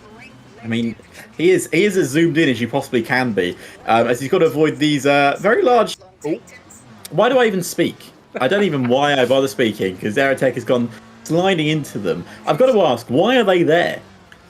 So they're a chicane, Alex. They're there to slow the cars down and perform an obstacle for our WRC drivers. And interestingly, in most recent years, or I think in the last season of WRC, they've included something called, I think it's called a virtual chicane, where drivers have to slow down to a set speed, and once they've hit said speed, they can then speed back up. It's a partial safety thing and a partial obstacle thing, especially when we're at high-speed courses or rallies like we find ourselves at the moment. If there's an increasingly obstacle like on the outside and you're at a particularly fast zone, the chicane's there to slow the car and the driver down naturally, as opposed to them, flying off a cliff. That's a decent time there from Aerotech, I believe. 5:46, correct? Yeah. Should get inside the top 60, so I think he'll be relatively happy. Oh, well, actually, he doesn't look relatively happy with that at all. I've just seen. I mean, he did crash into a bale. He's crashed into a few things, yeah. I mean, it wasn't just the bale. He had a few incidents on that lap. As JPH is also going to come up towards the bales now. Will he avoid them? Yes, he will. Staggeringly avoid them. Everyone held their breaths for a moment there. As Commander Biz is also coming towards the end of their run. It's a 5:32. That is good enough for a top 20 time. I believe that's just outside the top 10 as well. That's a fantastic time for a few of our drivers coming across. The Scooby looks impeccable. Personally, one of my favourite cars that actually was ever created. Mr. Dale coming in with the rain as well. Welcome everybody from the council crew. You got Chef Dale back in action by the sounds of it. Oh yeah. And hope you had a lovely afternoon. JPH up towards the line as well here. As it's a 5:34, which again is a top 15 time, or just outside of it. Another fantastic. This is why we love WRC Mondays, because everyone is so close to each other, no matter what car they are racing. Absolutely, and I think sometimes you will have the meta car. We've said that before, and we've seen that some cars are probably more suited to conditions than others. And you can see by that leaderboard there, the C4 seems rather inclined to the conditions it finds itself in at the moment. Kamikaze and Vlemba just moments away from getting started. But the gentleman's agreement, the behind-the-scenes agreements that we won't necessarily hear about until a Monday, are the things I love, not only about rallying, but also the community that we have here at the WRC Creator Series as well. That they want that competition there naturally, so they're almost handicapping themselves to produce a good race amongst each other. Yeah, because I mean, they could all go in the fastest car. They could all say, yeah, we're all going to go in the Citroen Explorer and say, let's see who's the fastest driver. But no, they've all decided to give themselves a little bit of a challenge, make themselves a little bit more difficult to see what they can do competing. Because obviously some of the slower drivers, and there's not really that many slow drivers, to be honest with you. There is drivers that are fast, and there's drivers that are relatively fast as well, but maybe not as fast as the fastest drivers. I've said that in a Will Buxton scenario that no one can write. But it is fantastic to see, and from the little I've commentated on WRC here in Creator Series, I've enjoyed every moment of it, and long may it continue. Oh, I'll certainly so. It's one of my favourite things to do, not only online, but also with Creator Series as well. It's fantastic to just get involved and see how the rallying community comes together, because they have done in such a fantastic way. The support on all the streams, the guys and girls that sit and watch this on every Monday, which has been fantastic, has been received so well, not only internally but by EA Sports as well, who've been so good at pushing out the club to everybody. I think the members list is a staggering number now. 7.8 thousand members. Wow. I remember back in the day when we were hoping, or at least the management team were hoping for either 50 or 500, I can't remember which. 50 members they were hoping to join, and we're staggeringly, exorbitantly past that. That's ridiculous, really. I mean, just trying to think of that number. Think of how big that number is and how many people you can get. That's a Wokingham stand in a Wokingham Stadium. That actually is. We could fit 6,000 people in our stand at Woking. Yeah. We can't fit everybody in the club there, unfortunately. But also, we're only about 100 members off the official Skoda Motorsport Club, which in itself is nuts. Yeah, I mean, let's beat Skoda. Come on, let's do it. We can get that sorted. And of course, TK. There's someone else we have to thank for always putting on Create Series, don't we? And WRC, because he loves it so much when we mention it. We'll shout about the industry. That's how we always. Yeah. No, but he'll end the stream. He'll end the stream if we mention it. We have to do it now, so we can't end it. We'll do it at the end of the stream. That's fine. Massive Create Series land event at Woking Stadium. Well, I'll have you know it's Kingfield. If you look at my when I stand up, it's in the background. Or the Laithwaite Community Stadium for sponsorship reasons. Kamikaze! Oh! Sorry to cut you off there, Alex, but Kamikaze got all sorts of loose as we headed through the 6th stage there, just catching a tree. Yeah, sorry, I was mid-eating a jammy dodger, so it was kind of difficult to speak anyway. But yeah, Kamikaze very much going into the tree there. Did carry on a bit, but yeah, this is, even with Musing's problems, it's not going fantastic for Kamikaze. He hasn't found the balance in that car at the moment. That's something we talked about with him. He said he made some setup changes, but of course that takes time to even adapt to. He'll have done 4 stages on dying tyres, and now he finds himself with fresh tyres again. And the car's different to what it was 4 stages ago, and he's really got to put aside everything he's learned about the car. The setup changes will make it different to handle, and I think that's what we're really starting to discover here. It might have been a minor setup change, but he doesn't feel confident in it. Yeah, you never want to go down a setup rabbit hole of just changing your setup to try and get yourself to go faster. I mean, it's going to be an F1 example, but that's what I'm best at. I mean, in 2013, when Jenson Button was driving in his McLaren, he went down a setup rabbit hole so much that in Brazil, at the end of the race, at the end of the season, he qualified 16th because he kept changing his setup and getting worse and worse, even though he should have been getting better and better. Absolutely. Sometimes changing things doesn't necessarily pay off that you want it to do so. And as you said, we've heard Charles Leclerc quite famously on the radio just telling his engineers to stop inventing over the course of races. But back to our rally action here. Vlembar, Kamikaze, Quanton and Isa Musing, 4 very quick drivers here in the WRC Create Series. And it's incredible to watch them all at the same time, all with slightly different techniques and styles. Yeah, it certainly is. I mean, not one driver has the same technique. They're all racing very different cars, apart from actually 3 of them are racing the same car. One of them is racing a very different car, I should point out, and it is Isa Musing in the Seat. But it is incredible, as you say. I mean, some of these drivers are absolutely mega at what they do, and it's a pleasure to sit here and be able to watch them do it. I mean, Isa Musing, he is a very humble man, but he is incredibly fast as well. Oh, absolutely. I mean, I remember when we first got Isa Musing in the broadcast, it was incredible to have him in, but he was so humble about how quick he was. He was one of those drivers that would just hop in and set time after time after time. And the commitment and the dedication was fascinating. And he could just jump in and basically do a time that I could never dream of. And it's just incredible that he'll stand there and go, oh, I'm not that fast. It's like, he is. I'm saying this now, he is. He is that fast. I mean, he may want to joke about when he's in the box that, you know, we don't talk about who's top of the standings, but it's not him being arrogant, it's just him not wanting to actually tell you how good he actually is, because he really is. I mean, if he drove the C4 today, instead of, you know, his meme car, he may be a lot faster than the drivers, but the gentleman agreement allows people to be around his time. And I mean, it's not like it massively slows him down. He's still incredibly fast. He's had a few unlucky moments in the rally. I'm sure we'll get to talk to him soon. He is going to be commentating the, was it the 8th stage? Yeah. Or the 7th stage? 8th stage, just before the power stage. And he is coming towards the end of that run. Kamikaze, I believe, has finished his run on stage 5. I'm not sure where he ended up. Vlembar in 3rd. What a what a stage run that is by Vlembar. 5:23. And Isa Musing not washed, as it says. 5:25 for Isa Musing in that car around that stage. I believe that puts him. Where does that put him on the? 5th, Puts I him think. at 5th. Yeah. That is in the meme car. He goes 5th on stage 5, and he's only Vlembar did a 5:23. Isa Musing 5:25. He was only about 2 seconds off of the man who was in the Citroen, and that is quite incredible indeed. That is a fantastic run from Eyes Musing, nothing short of it. And in one stage alone, bear in mind, last time he checked in, he was in 97th place overall. He's pulled that back to 64th. Dude, you asked me off stage ago. That car does not make that corner. And we have seen Punji taking a he's, little bit of a spin in the yeah. the little piece of 206. He's not enjoyed that. He was. I was trying to listen to what he was saying, but it didn't really make much sense to me. Was it French?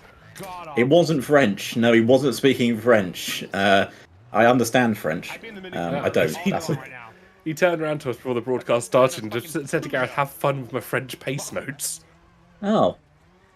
Oh, sorry, Isaac. Yeah, I thought we were talking about Isaac. My apologies. No, we were talking about Punju because we're watching my Punju. apologies. He crashed. See? forgot World-class my commentator, they call him. That's what they call him. He doesn't even know what we're watching.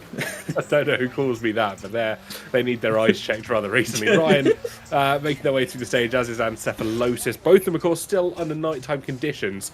And I just want to point out how much darker it looks on Ancephalosis' screen.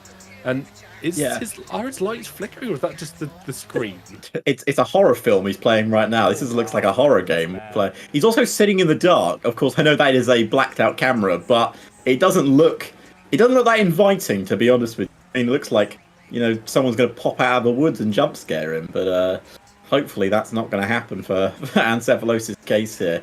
But he's got a couple of obstacles coming up. Hopefully he'll see them. Oh, he didn't see them. And radio damage, yes, indeed. I mean, they literally pop out of the darkness. You cannot see them coming. I know that says that the basement, still, you don't know where they're going to come up.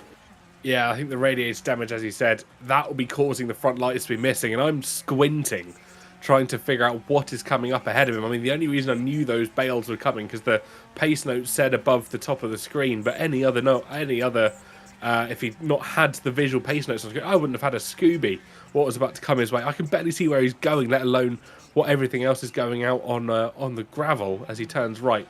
You can see he's just trying to pull the car home at this point because it's pitch black. There's no other way to describe this at the moment. Yeah, the council have clearly turned off the street lamps around this this stage. But Ancephalosis not enjoying that one as much. Aerotech, I believe, has just finished. Has he just finished stage 6, or is that stage 7 he's just finished? He's just finished stage 6, which was larger.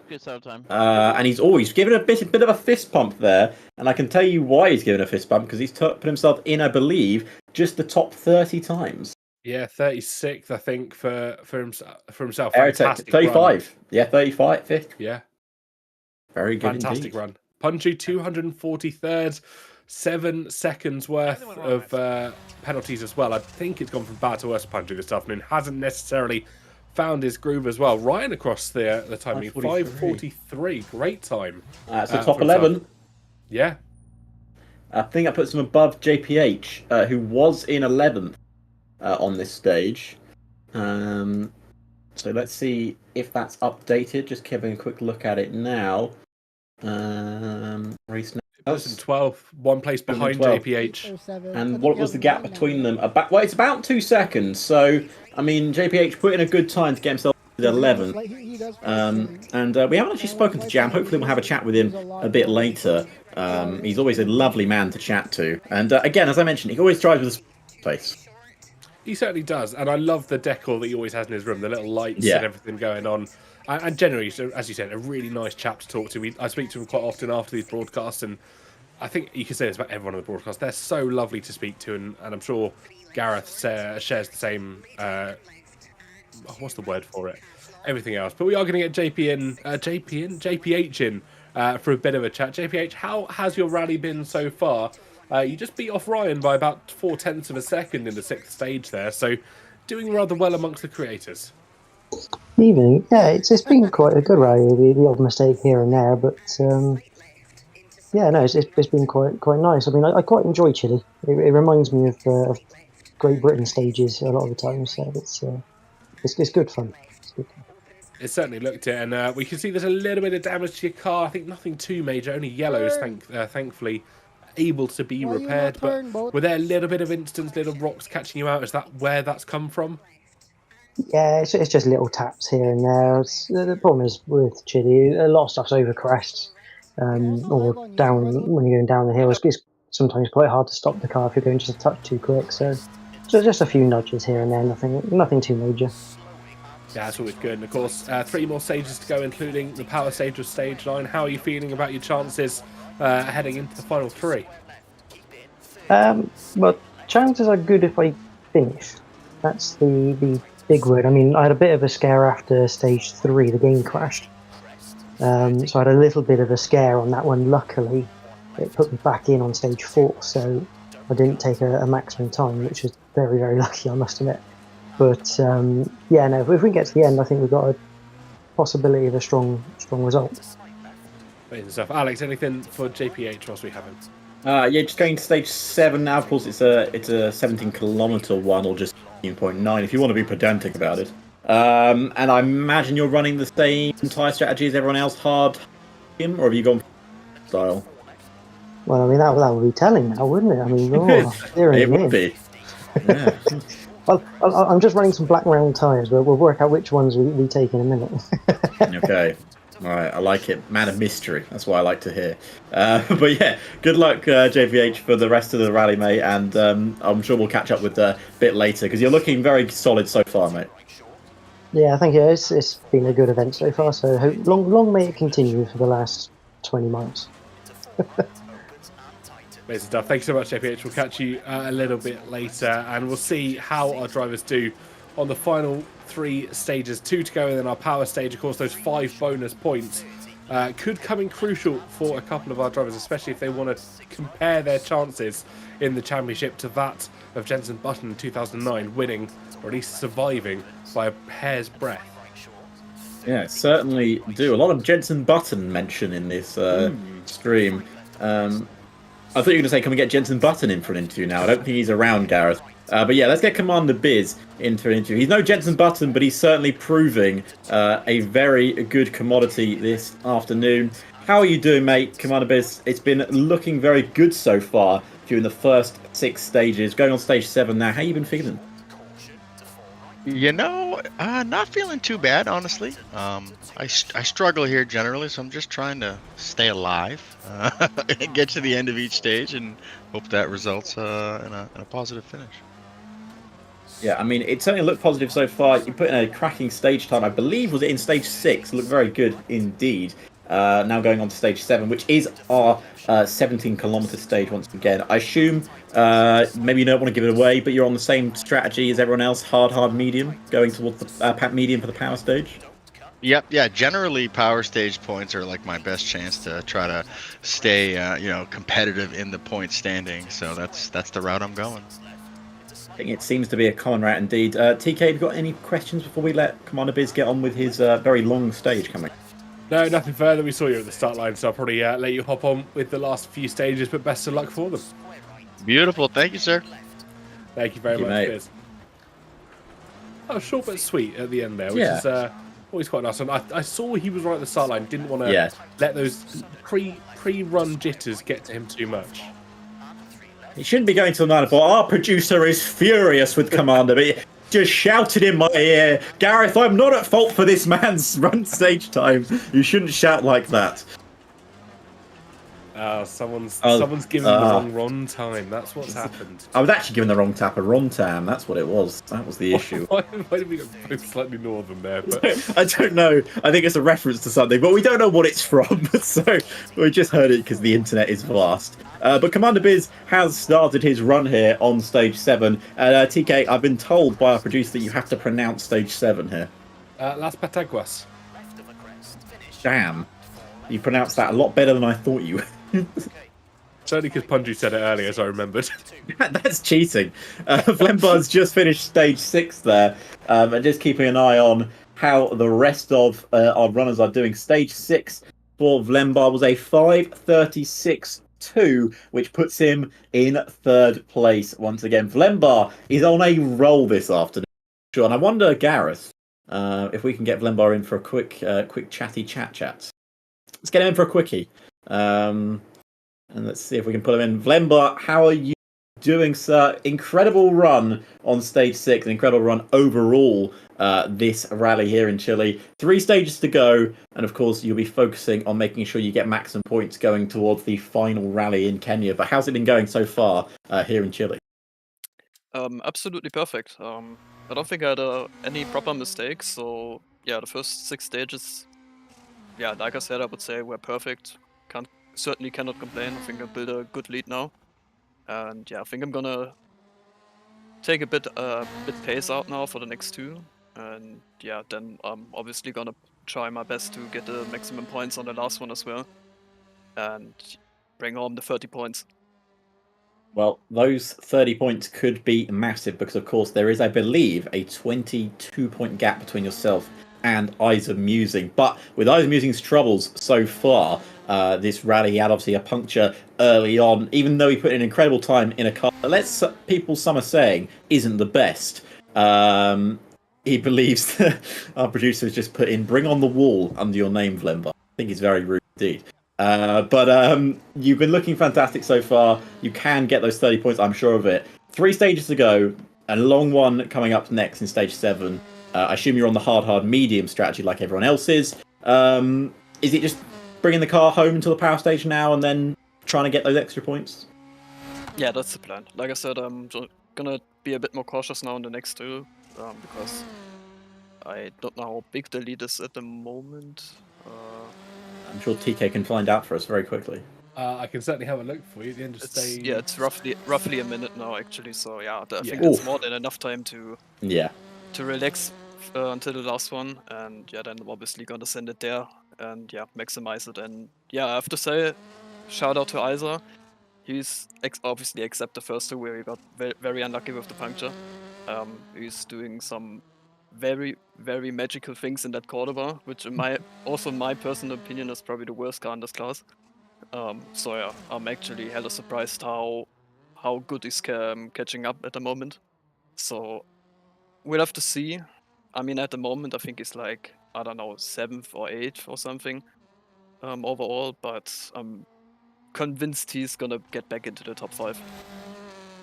Yeah, I mean, with his times that he's been putting on, I'm sure that's possible. But you can only focus on yourself now going into these last 3 stages. TK, anything to add before we let Vlemba focus on his next stages? No, nothing necessarily to add. Just best of luck, and just quickly before we let you go, how glad are you to be out of the nighttime conditions back into sunlight?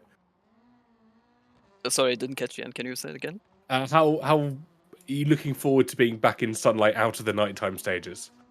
Gonna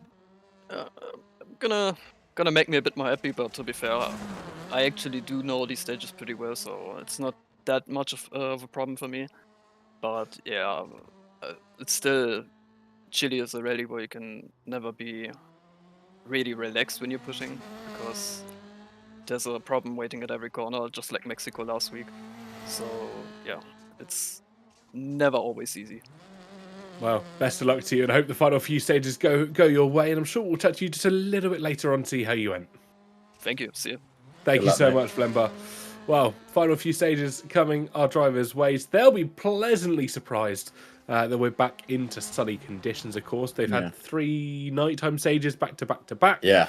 And now we're into the daylight again.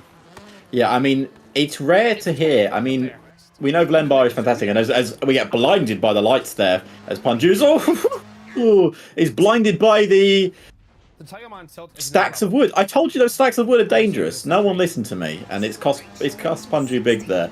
I believe, sir, you've left a little bit of your car behind. But once again, smart strategy there from Panju. He's shredded as much weight as possible to carry on through. But as I mentioned just before there, TK, I mean, I don't think I've ever heard a rally driver be so confident that they've had a perfect 6 stages. No, confidence is a double-edged sword quite often. You have the ability, and you know you've got the ability to go through a stage like this. But of course, if you are overconfident, you're over-pushing the car. I mean, if you look at Lembar, he's got that 1 minute advantage. Let's not be real. That is huge in rally, especially when you're a driver like himself. But you have got to remember, you've got Isa, you've got Kamikaze, JPH trying to chase you down. They're not slow drivers in their own right. No, they're not slow drivers at all. And I mean, there's definitely a chance they catch that gap. And of course, as he's saying, he's going to take a little bit off the gas going in to stage 7 and 8 because he doesn't want to damage his car. He needs those 5 points from the power stage. He needs the 30-point swing, to be honest with you. But as he was saying, mad respects to Isaac Musing for the pace he's shown in the car that Vlembar was suggesting is the worst in this class. We will be chatting to Isaac Musing a little bit later when he comes in to do stage 8 commentary, so me and TK can rest our beautiful voices on the commentary booth. Our producer is currently mute. I'm going to ask him if he knows he is, because sometimes he does forget. I don't know if he'd be trying to say anything at the moment. Quite often he doesn't. No, he doesn't. Eric Tech at the moment trying to make his way through very nice and calmly. This, of course, is the long 17-kilometre stage, so lots to try and navigate. The trees are very close to the edge of the roads here in Chile, and one wrong mistake or one wrong move, you will find yourself either in the cliff on the left-hand side or in a tree on the right at present. Yeah, and neither of them are very advantageous to our rally drivers. And obviously, TK, I don't want to miscorrect you, but it's technically a 16.9 kilometre stage. So I just want to make sure no of the rally people get on our backs for getting that wrong. Potato, 16 kilometres, 16.9. Who's really counting here? Who's counting the kilometres to an inch? No one is. If you take all the inside lines, I'm sure it's 16. Yeah, I'm sure it is. As we see Jam there, hopefully we can have a chat with him a bit later, because we still haven't had the opportunity. But look at that downhill section. That is very, very dangerous indeed. But Jam is taking it like it's not anything new. I believe, is that his windscreen or is that a big lake on the left-hand side? No, it's just a massive drop. I thought it was a giant lake reflecting so much sunlight. It looked like water. Yeah, I don't quite know why. I see what you mean. It looks like it is reflecting sunlight. I think it is just how his screen looks. And of course, if you think he's got a camera, we're not getting a screen share from him. We're actually just having the camera pointed at the triple monitor. So it could be a number of environmental factors as well. Yeah. I just thought it was like I thought it was like a giant lake, but it's clearly just trees down there. But that would have been quite incredible indeed. But here we are with Punju once again. He's saying this is the hardest part. I mean, I'm not going to lie to you, Gay. I would never be able to learn circuits like one of these stages inside and out because they all look the same. See, you say that, and then actually, I've done. So I drove one of these on broadcast, and I'd love to do another one in season 7. When I'd like to do one as well, preferably further forward. But we should do one. You learn a section of the stages, and you learn how you go through, but then actually, it's muscle memory. You're not actively remembering where you go. You just go, "This is the next turn." You hear the pace note, and you go, "Okay, that's where we go," and for some reason muscle memory kind of just takes over if you practice them for long enough. Yeah, I mean, I'd love to have a go of this, so maybe keep an eye out for season 7. I might jump in. I do own the game because I believe it's on the Game Pass. It is, yes, so I can jump in and give it a go at some point. So when the rallies get released next year, I'll pick one, and I'll not next year but next season, and I'll jump in. Maybe I'll jump into one, maybe a few. I reckon we do what we did a couple of seasons ago. We have the commentators pick round as we head through, and that would be fantastic if we can. I'm not suggesting here anything, Gareth or Punju, making the way through commentators round again. I'm definitely not going to make up for what we had last time, the Central European Rally and rear-wheel drive cars. I couldn't possibly imagine anything worse than that. But I'm sure we could pick a nice little rally for us to partake in. Yeah, because I'm really good at cars that aren't circuit-driven cars. Totally. Really good at that. Yeah, it'll be fine. It looks like Jam is having a couple of issues there with the Lancer just as he makes his way down the hill. And whilst we're speaking of getting the game, and we'll come back to it a little bit later on as well. Obviously, there's new DLCs coming out. We've got one a little bit later, the Hard Chargers pack got its reveal trailer coming out literally tomorrow. So keep an eye on the EA Sports WRC channel for that. But the Le Maestros, which I can pronounce correctly, everybody at home, I got it wrong on our live stream to start off with. If you have EA Play, you actually get the Maestros DLC free on Steam to keep at the moment. That is a fantastic offer. Yeah, I mean, that's a fantastic deal and a fantastic offer. And I would certainly get on that as soon as you possibly can. This is from what I've commentated, end of the month. So you've got until the end of March to get it sorted. And if you don't, it's on you.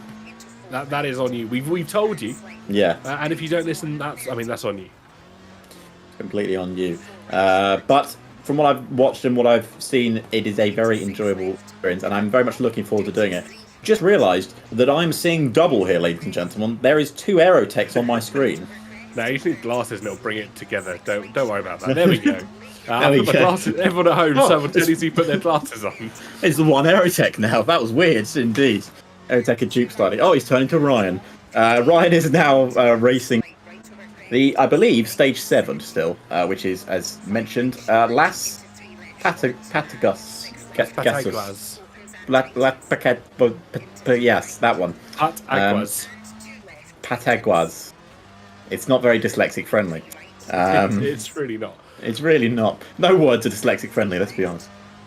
But hey, as we continue through the 7th stage here, 16.9 kilometers. Don't forget after this, don't go anywhere because we've got Isa Musing running us through his run of stage 8, just I think a 10.8 kilometer stage.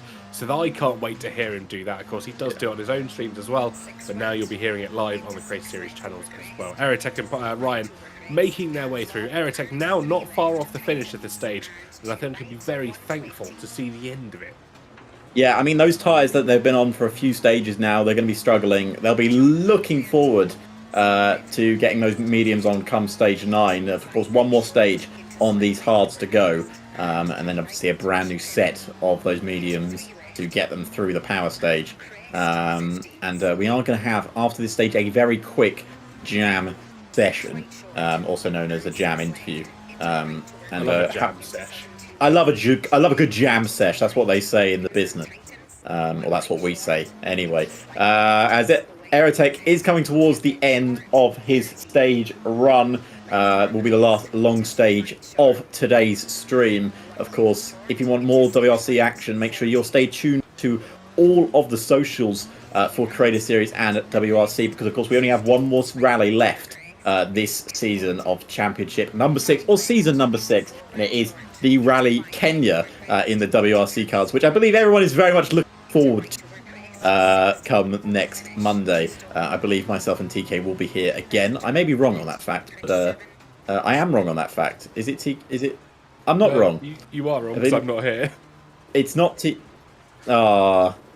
It's not me. I'm away for the week at my girlfriend's because I've got a wedding on Wednesday to go to as well. Oh, you mean? Yeah, let Kate do it. That's fine. No, I'll just do it myself, Gareth. That's fine. It's all good. A whole 3-hour broadcast by yourself. I'd love to see that happen. Yeah, that'd be great. Just well, we're gonna let Isa Musing race because he'll be fighting. Yes. So me and my producer do it. He's my producer now, not Creator Series producer. Exclusive rights have been attained. Yes. But let's watch with Ryan as he comes up towards. He is improving on his personal best time, which is good to see. Down just to the left-hand side of his speedometer. Looked like he lost a bit of time in the opening the opening sections of this run, but he's made it up at the second to last one that he's just come through. And that's interesting that he's starting to find a flow, starting to find a rhythm as well. More interesting, considering you'd expect the tyres to be more worn by the time we get to the end of the stage, but he's clearly found a little bit more pace in this car to get himself further up, as he's flying through this end of stage 7 now. We come towards the flag, and then of course, it's very bumpy on the exit there. Only a few more tight corners to go for Ryan, who's looked very good in the last couple of stages. And he's still up on his time.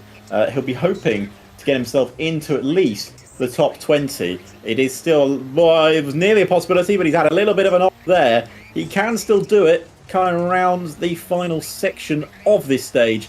And it'll be now a straight run, I believe, to the flag. With well, maybe I say straight run, maybe with a few bends. But our producer has told me that we're not allowed to look at that anymore. But now we are, as we come up towards the video. It is a 12:13, which I believe will put him outside the top 20, but inside the top 25. Yeah, it certainly is. Good run time. Oh. I caught myself. Don't worry, I caught myself. Folks, don't charge the comments all at once. Don't lynch me straight away. 12-13 across the finish there. Izamusing still about halfway through his run. Of course, we'll be speaking to him, probably a little bit more later on when he goes for a run of stage 8. And we'll be getting us a running commentary of that. Jam, of course, will have a chat after he finishes off stage 7 as well. Vlemba on your screens and Punju with a considerable amount of damage to his little pizza. Yes, I did fuck up. That's nice. And so we swiftly move on from that message that appeared on screen as we hear Punju here. He's getting almost ready for his next stage run, which I believe is stage 8. But stage 7 is still going for the Jam, as we're going to call him from now on. Like if you were doing a Clarkson impression, like the Jam. It's the Jam. It's a great band as well. They had a great song about woking. I'm just going to slot that one in there as well. Every time we're on broadcast, you somehow mention woking. I do. They had a song called Town Called Malice. About I mean, I would never do that with my football club. I wouldn't register any sort of form or support for them on stream. You come here and do that sort of thing. It's disgraceful, I say.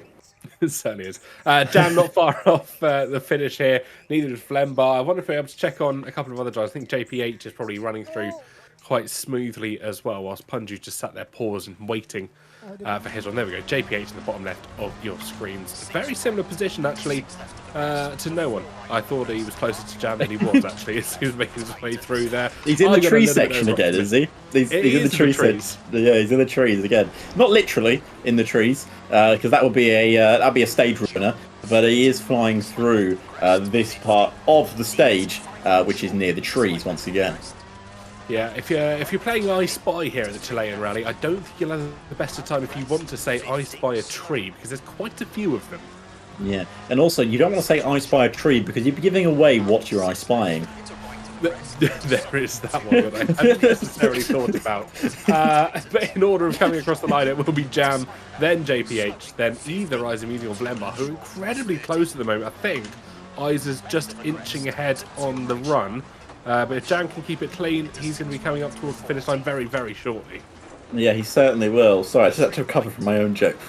But Jam is coming towards the end of his stage run here. Stage 7, you can see on his pace notes there, the flag is on the horizon, and he has crossed it. He's going to stop by the marshals, and hopefully we'll be grabbing Mr. Jam in for an interview. We're going to have a quick Jam session, as also JPH is also finishing his stage run. And I can't see what that time is. It is a 13:09, which I believe we'll put it in for a Jam time. And we're going to bring in Jam. It's time for a Jam session, ladies and gentlemen. And we're going to have a quick chat with Jam. Jam, how you doing, mate? We're on the stage, going on to stage 8 now. Sorry, you scared the crap out of me. I was going... That's all good. That's all good. I'm just saying, how are you feeling about the stages you've done so far? We've just finished stage 7. We're going on to the last 2 stages. How have you felt so far here at Chile?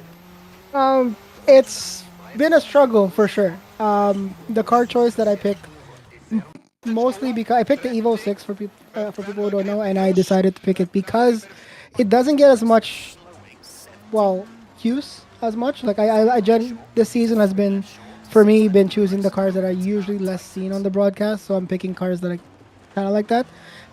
Feels very slow to my usual pick in this class, which is the Mini Cooper in that green livery, but it does feel a lot more. I don't actually know how to words right now. Like turnable, it's a lot better to twist about into these corners. It's actually kind of fun, not fast, but is really cool and really kind of fun to turn into corners and such. Beyond that, it's kind of been a struggle in terms of just keeping my concentration down as well. I'm very much lacking some sleep right now, so just got better from being a little ill, but we try what we can, and for the most part I was expecting to be in the 200s or lower, but we're kind of right under the 200 mark on most of these stages, so I'm pretty happy with where we're at. Yeah, it was a fantastic couple of runs you're having so far. And of course, what made you choose the Lancer for this afternoon's endeavours? Of course, I think you're the only person running Mitsubishi this afternoon. That's right. Yeah. So at the end of last week, we were kind of talking around the VC, and I was asking the guys like, "Hey, what car should we pick?" or what should I pick rather? Because I'm like, I wanted to pick. For one, I like the meme picks, but at the same time, I want cars that I rarely ever seen on stage. So I figured, and then a few cars were thrown about. The Cordoba was one, the 206 Peugeot was also thrown about, and then there was no one actually called this one out, the Evo. So to me, I was like, I mean, knowing that I tried all those cars by the way, and I hated every single one of them, and this one's the one I kind of loved more. And I figured since no one was going to use it, I'm going to use it, so at least we get some representation of the Evo. And it's not bad. Excuse. Yeah, I think that's the way you should go for it. Go for the car that many people wouldn't normally choose. But yeah, as we were saying, you've done some very good times. I think so. People are so close on today's rallies in Chile. Mm-hmm. 2 more rallies to go. Stage 8, and then of course the power stage in stage 9. What are your plans for these last 2 stages? You're just going to go for it on the power stage? I'm saving my mediums for power stage to see if I can get something. Very unlikely, but then again, Isa is driving the Cordoba, so who knows? He might end up in a tree or upside down or both at the same time at some point or another. Who knows? Maybe someone would fumble and I'll get some points at for the first time ever, but we'll see how it goes. I doubt it. We see what we can get. Amazing stuff, Arjan. Best of luck to you, and hopefully we look forward to seeing some good times in stage 8 and stage 9 respectively. I will try my best. Thank you, man. Thank you so much. Thank you, guys. Well, it was good to get some jam time in. It's always nice. Such a jolly fellow. He is. He's a jolly good fellow. Yeah, we'll have a sing. He's a jolly. That's probably copyright, isn't it? I don't know. Yeah, probably. Probably. It's fine. Cut it. Don't worry. Now I believe Mr. Eisenmuth has finished his run on stage 7. He put it 10th on his stage, by the way. Wow. 10th overall, which is a 11:54, I believe. And on that stage, Vlembar went 8th with an 11:54 as well. So Eisenmusing was only 4/10 off Vlembar's time in that and he's session. picked himself back to 32nd overall after 7 stages. Bear in mind, he was 97th 2 stages ago. And there he is. Back to 32nd. And I believe he's here, is he? Yeah, he's just putting his headphones back on. I believe we should talk about his puncture before we get started on stage 8. I think that would be really good to start with. As he has got undeafened himself, so I believe he is ready for a chat before we go into stage 8. I can hear myself twice there. That's interesting. He has now fixed that problem. Eisenmusing, how you been doing, mate? Could be better. Let's put it that way. Stage 1, a bit where I didn't practice. I only had time to practice the shorter stages, and we take a different junction to normal. And so I got a pace note that was basically flat out, and I realized mid-corner that it was most definitely not flat out. So double puncture, with on 2 stages to go, effectively. And I realized also that for some odd reason, never happened before, but I didn't have a spare tire. So I drove the entirety of the 2 stages with 2 punctured tires, which was interesting. I did enjoy that, to be honest, but I didn't enjoy the time loss. And since then, we've been just pushing 110%. I mean, yeah, 110% is probably a bit of an understatement. I think 2 stages ago, you were 97th overall. In 2 stages, you've gained 65 positions. You're up to 32nd, which is just absolutely incredible. It defies my own expectations, to be honest. I've had my Colin McCrash moment, and now I'm trying to drive a bit like Colin McRae, and I'm not sure if you can see my screen right now, but I'm just all over the place, and it's quite enjoyable, actually. Finally, gloves are off. I've really got to make up the positions, and so can't afford a mistake either, but I've really got to gain the time back, and so it's actually quite liberating to go there and just say, well, I've got to try and drive this as if it's time trial. 1 attempt, so you've got to try and get close to the world record as possible. And with this car, it might not be the fastest, but oh my god, it's enjoyable. It's just sideways all the time, no grip whatsoever. It destroys the tires in less than a stage. But would I change it for the world? Oh no, it's lovely. Amazing. Well, final question, and of course, we spoke before the broadcast about you potentially commentating stage 8. Are you still up to doing that for us and the viewers? Most definitely. Amazing stuff. Well, stage 8, Rare or Rare, 10.8 kilometers. She's all yours. I was going to let John pronounce that. It's been pronounced. That's fine. Perfect. Finally got away with it. Well, good luck with your stage, mate, and we're looking forward to you here going through it. Indeed, indeed. I'm just looking. Can't disable that video. That's fine. No worries. Well, this stage is really, really difficult in that it starts off extremely fast and then gets a lot more technical towards the end. You've really got to measure yourself into it. And the problem is really that with the tires having done 4 stages or 3 stages now, this being the 4th stage, you're going to run out of grip at some point. I ran out of grip about 2 stages ago, so this is going to be very, very interesting on the high-speed sections. If you hear a French co-driver, there's a good reason for that, is because I'm trying out the French co-driver this time, seeing whether the notes are better. Although, judging by that first stage, maybe not. Anyway, moving on. Here we go. And by the way, for the commentators, feel free to ask questions if you want as well. So on stage start, lights out and away we go.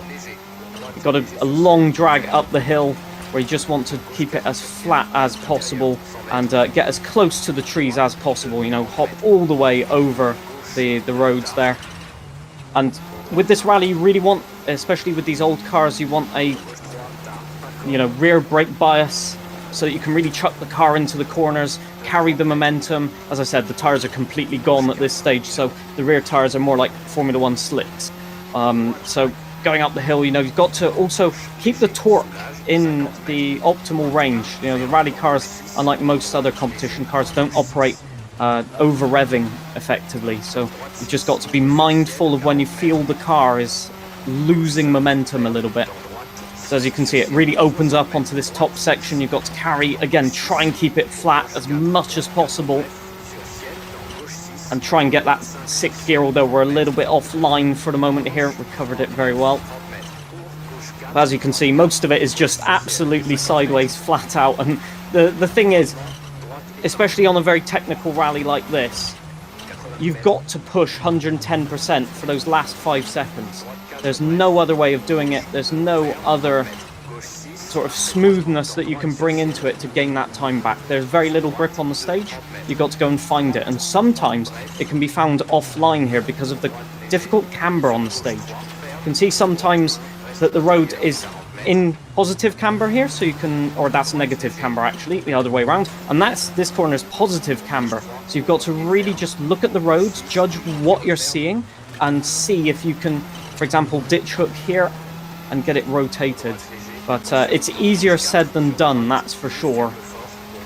And the problem is also the elevation on these roads. I mean, you've seen already 7 stages of it, but you're going to see another one here where you're just all over the shop in terms of grip and in terms of brakes.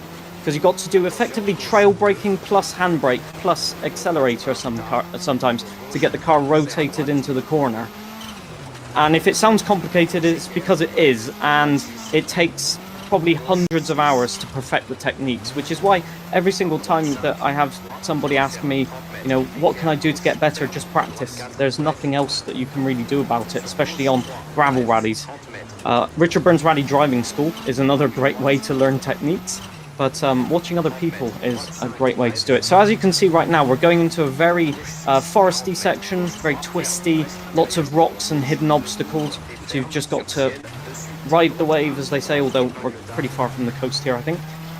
But, you know, you've just got to go for it and see what can happen in these corners. A lot of hairpins, so making sure that there's no understeer right there, just tapping the handbrake here or there to get the car rotated will gain you lots of time. It's important to note as well, 4-wheel drive cars are much better suited to these conditions, because driving rear-wheel drive cars in this rally, you'll burn up the tires instantly, and spinning on the hairpins is never the best, but always, always tricky. As you can see, just trying to get it rotated, little bit of front not complying with what I wanted the car to do right there. And then as you pick up speed, you've got to just judge with the pace notes as much as possible. Thank God we didn't have any rain here, because that would have been just the worst combination, or the best, if you like that kind of stuff. Avoiding the rocks on the inside that can flip your car over. I found that out stage 1, would you believe? That is not where we crashed, but you can see how difficult it is. Keeping in higher gears as well, sometimes on the downhill sections, prevents the engine braking that gives you understeer, so that can be really useful to remember. Although, you know, even for me, remembering all of those techniques while I'm hurtling down a mountainside at over 100 kilometers per hour sometimes is tricky at the best of times. And towards the end of this stage as well, you'll get another section where it opens up really onto, like, I wouldn't say a valley section, but you've got more sort of medium to fast corners with a lot of blind crests, a bit like that one, for example, where you've got to adjust your tempo. Little clip of the inside there, never ever good to do that. You can get serious bodywork damage from that, like I got in stage 1 as well, where I could hardly see the road. So that's another thing as well, just keeping a car in good condition. And one of the things as well that we had in earlier stages is the time of day, the night sessions, which I think a lot of drivers might have struggled with, including myself. So now we've got the daytime. It encourages you to push a lot faster. It encourages you to go for it. And unfortunately, at the end of the rally, that's where the mistakes can be made as well.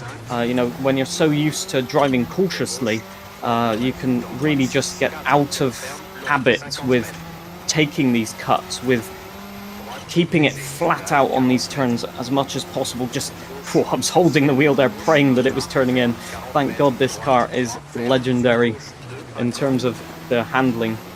That's one thing as well with these older WRC cars, is you've got to be a bit more aggressive with them, otherwise they just don't turn. Compared to people that are driving, for example, the C4 or the Focus 2008, maybe even the Subaru 2008, they just turn into the corners, no problem whatsoever. But these things, you've really got to drive them old school, and I think a lot of people enjoy seeing that. That's what made Colin McRae one of the favourite drivers of all time, was his driving style. And I'd love to think that I'm sort of 50% as good as Colin McRae, but that would be underestimating Colin McRae quite a bit. So down to these last 2 sectors, as you can see, we're getting into a foresty section once again, halfway down the mountain, and into the good old hairpins. Very, very tricky here. You've got to just pray that the car rotates and use... At this point, don't worry about the tyres. You've only got 2 sectors to go. Just use all of the grip of the tyres. You'll get new ones, at least for me, at the end of this stage, ready for the power stage. And most important now is to not damage the car. But then again, I should have listened to myself at stage 1 and stage 2 for that to be true as well.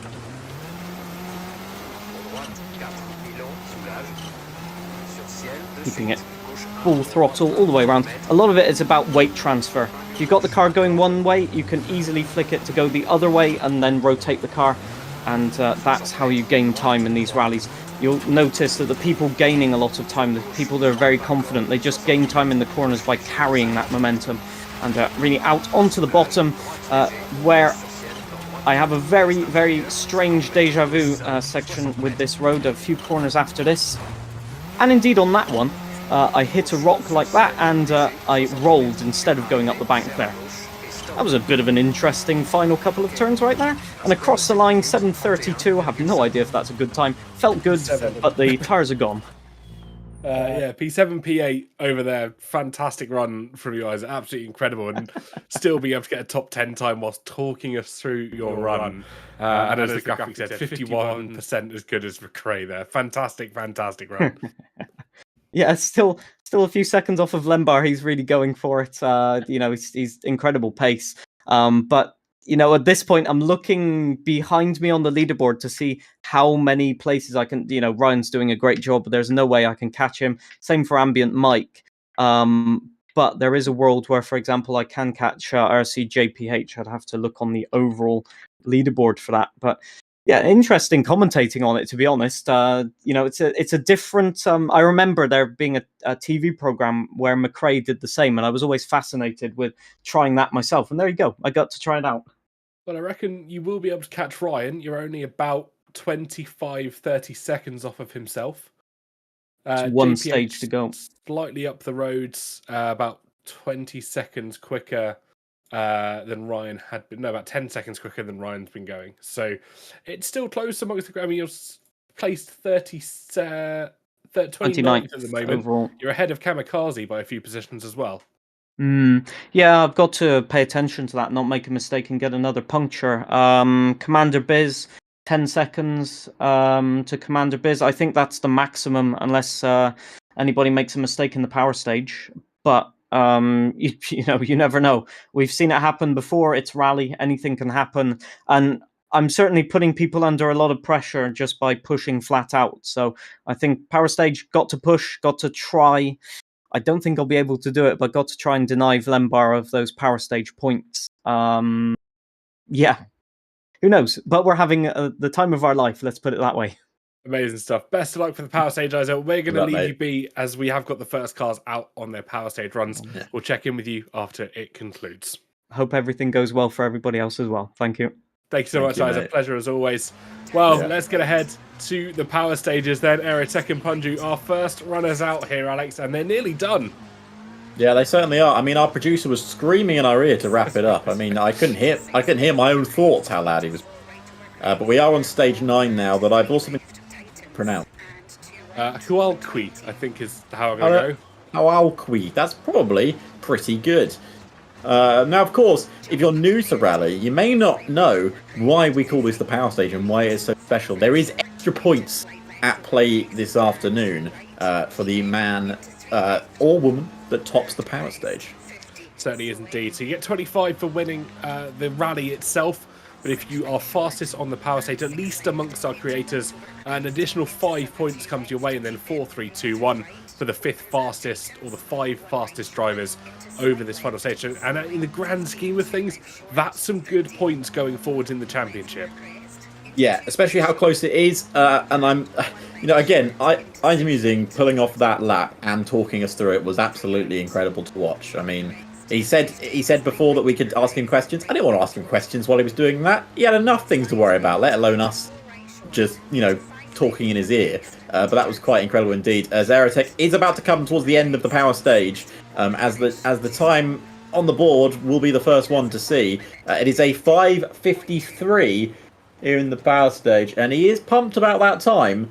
And that would put him, I believe, 20, top 20.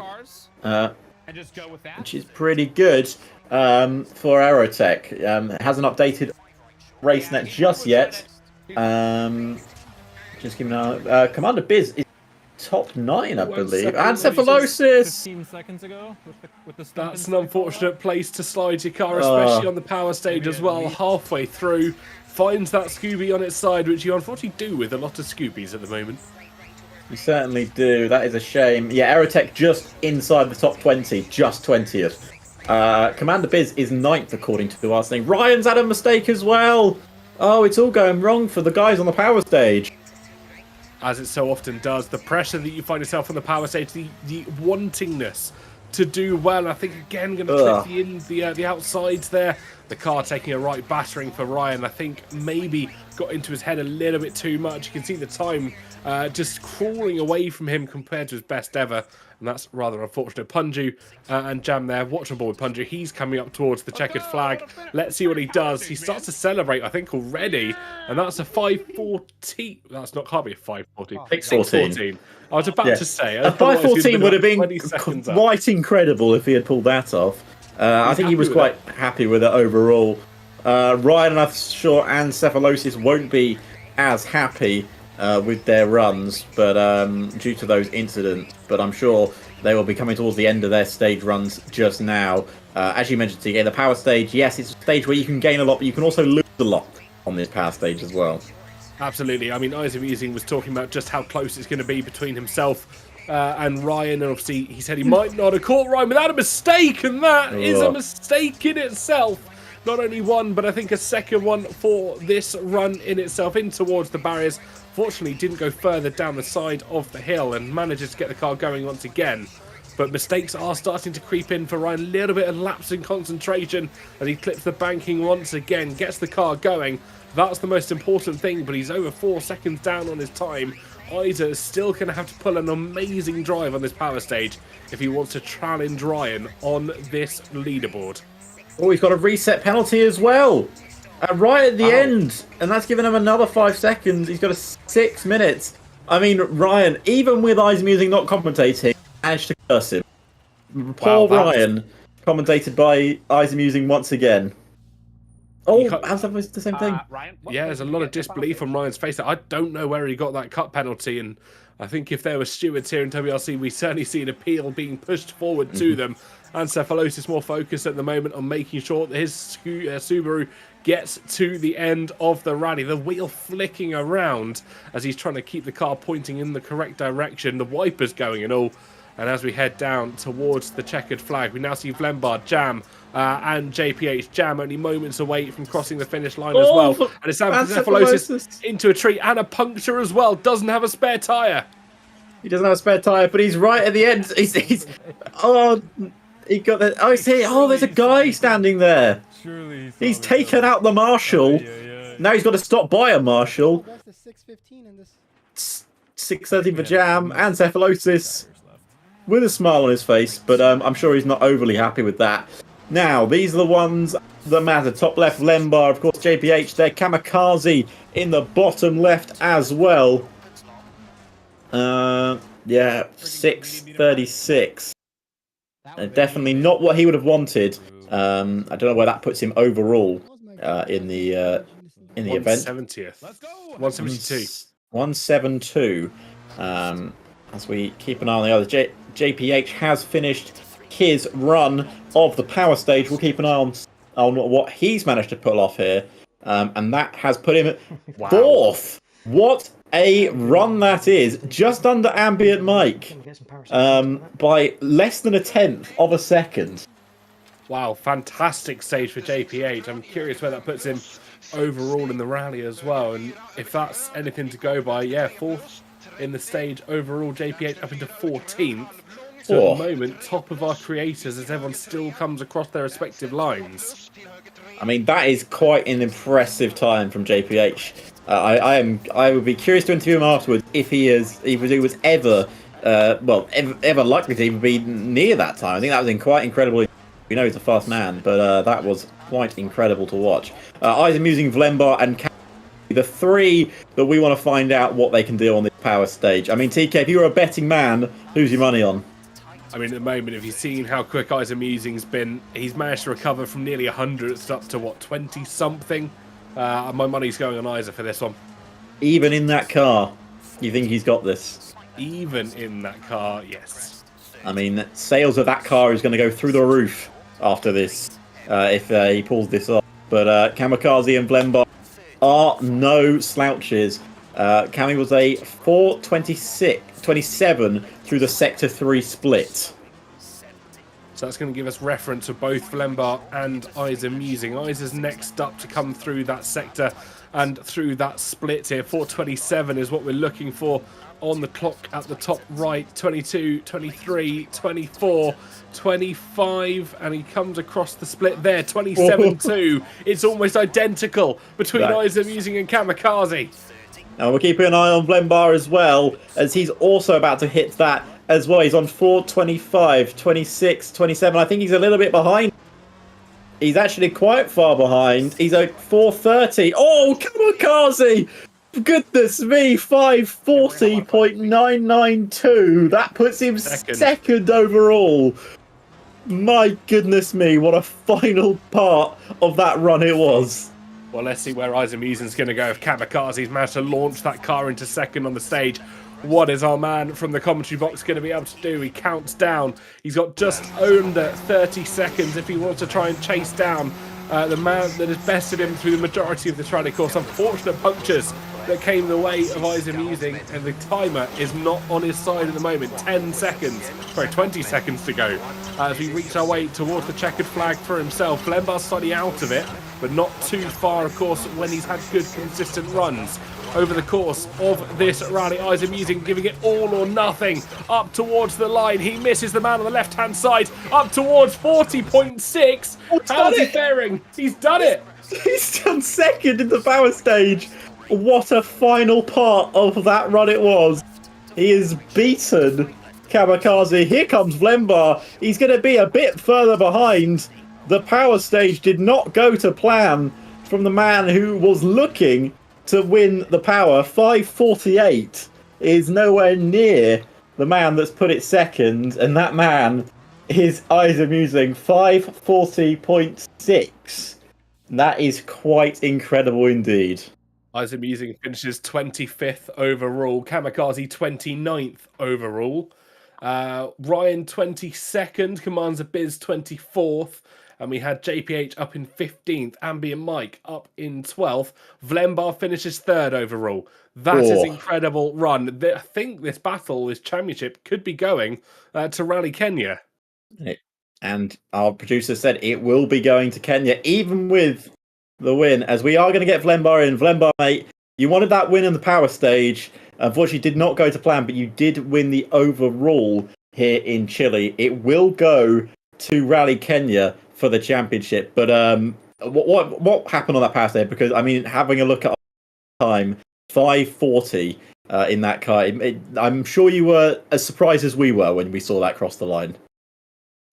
Yeah, I obviously had my only mistake at the end there. I overjudged the corner a bit, went a bit too quick into it, and hit like these metal poles on the outside, which have hit some corners. Yeah, probably lost me like, I would say 3 seconds or so.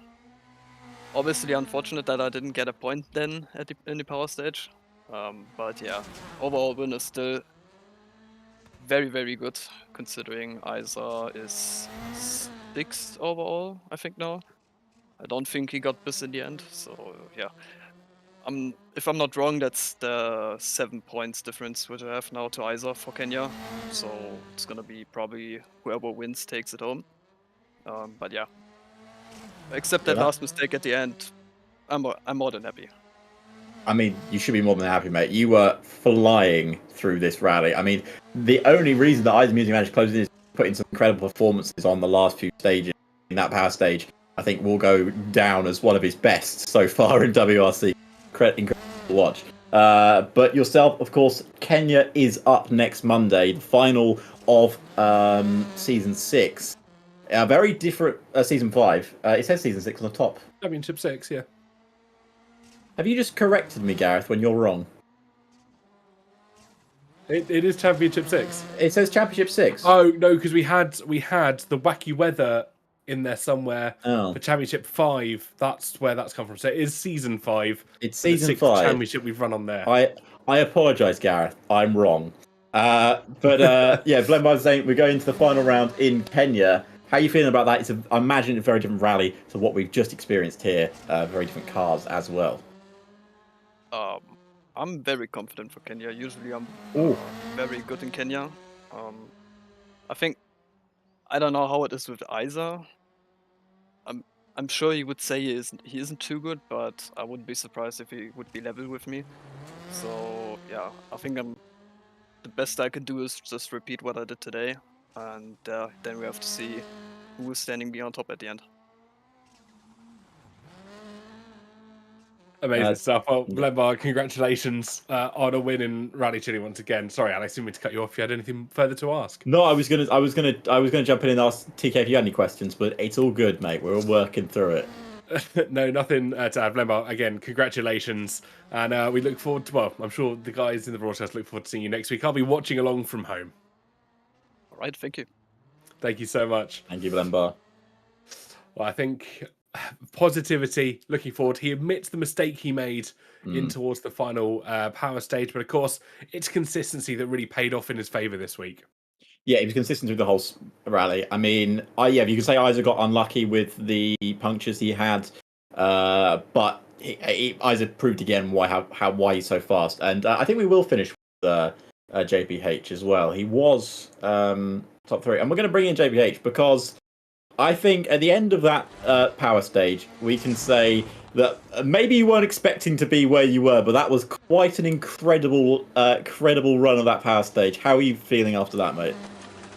Yeah, I mean, I was very happy with it, to be honest. I mean, luckily it's a sort of stage I managed to get a bit of knowledge on just doing a bit of setup work on the car. But yeah, I mean, it was a nice run, but I mean, it's still only fourth in the creators, so it's a phenomenal stage for 2 points, really. But yeah, that is it is good. I enjoyed it, really enjoyed it. I mean, the whole event was fun, to be fair.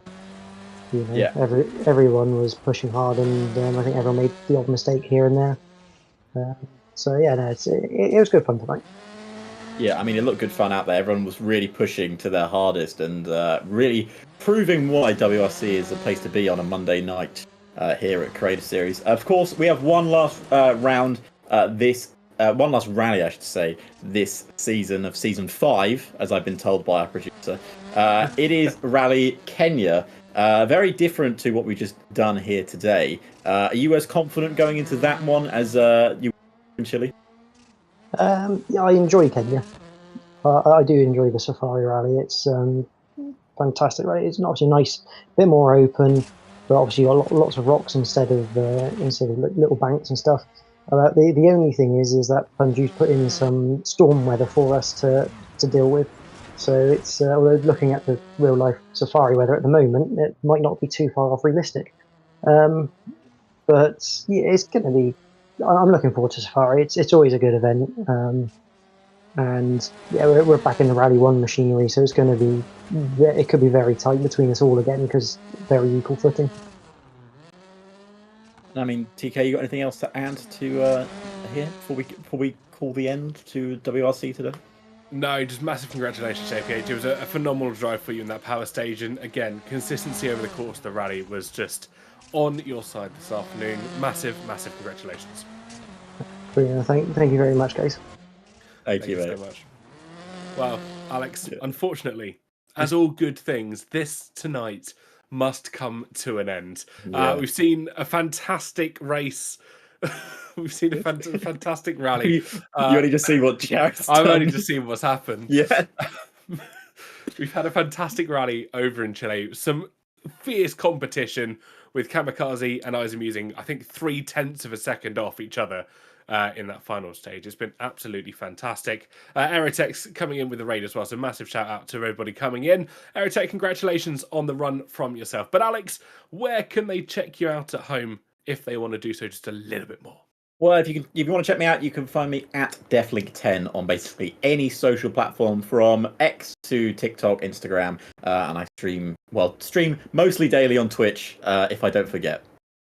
If you want to check out any of the Creator Series social medias, they're all above our heads. We're over on Instagram at F1 Creator Series, along with Twitter and or X, TikTok as well, Twitch, where you may be watching tonight's broadcast at F1 at Creator Series, not F1 Creator Series. YouTube, we've got 2 channels now. We have Creator Series for our F1 side, and of course the newly launched WRC Creator Series over on YouTube as well. If you haven't done so already, go drop them a subscribe, drop the like on the video as well, because it massively does help the algorithm push it out to more people, and hopefully we'll be hitting 8,000 members by the end of Rally Kenya. That's my aim for the hope. It's only about 190 members more, which is definitely doable. Easy. Considering how many we've got in the group at the moment. Don't forget to give a follow out to our producer behind the scenes, Gareth Allen TV. He's in the Twitch chat as well. Go give him a follow.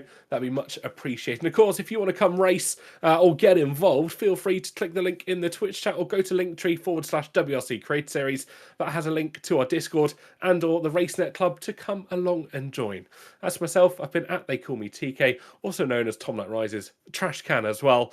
Until this lovely bunch of people see you next time out on a Monday evening, from all of us here, it's good night and God bless.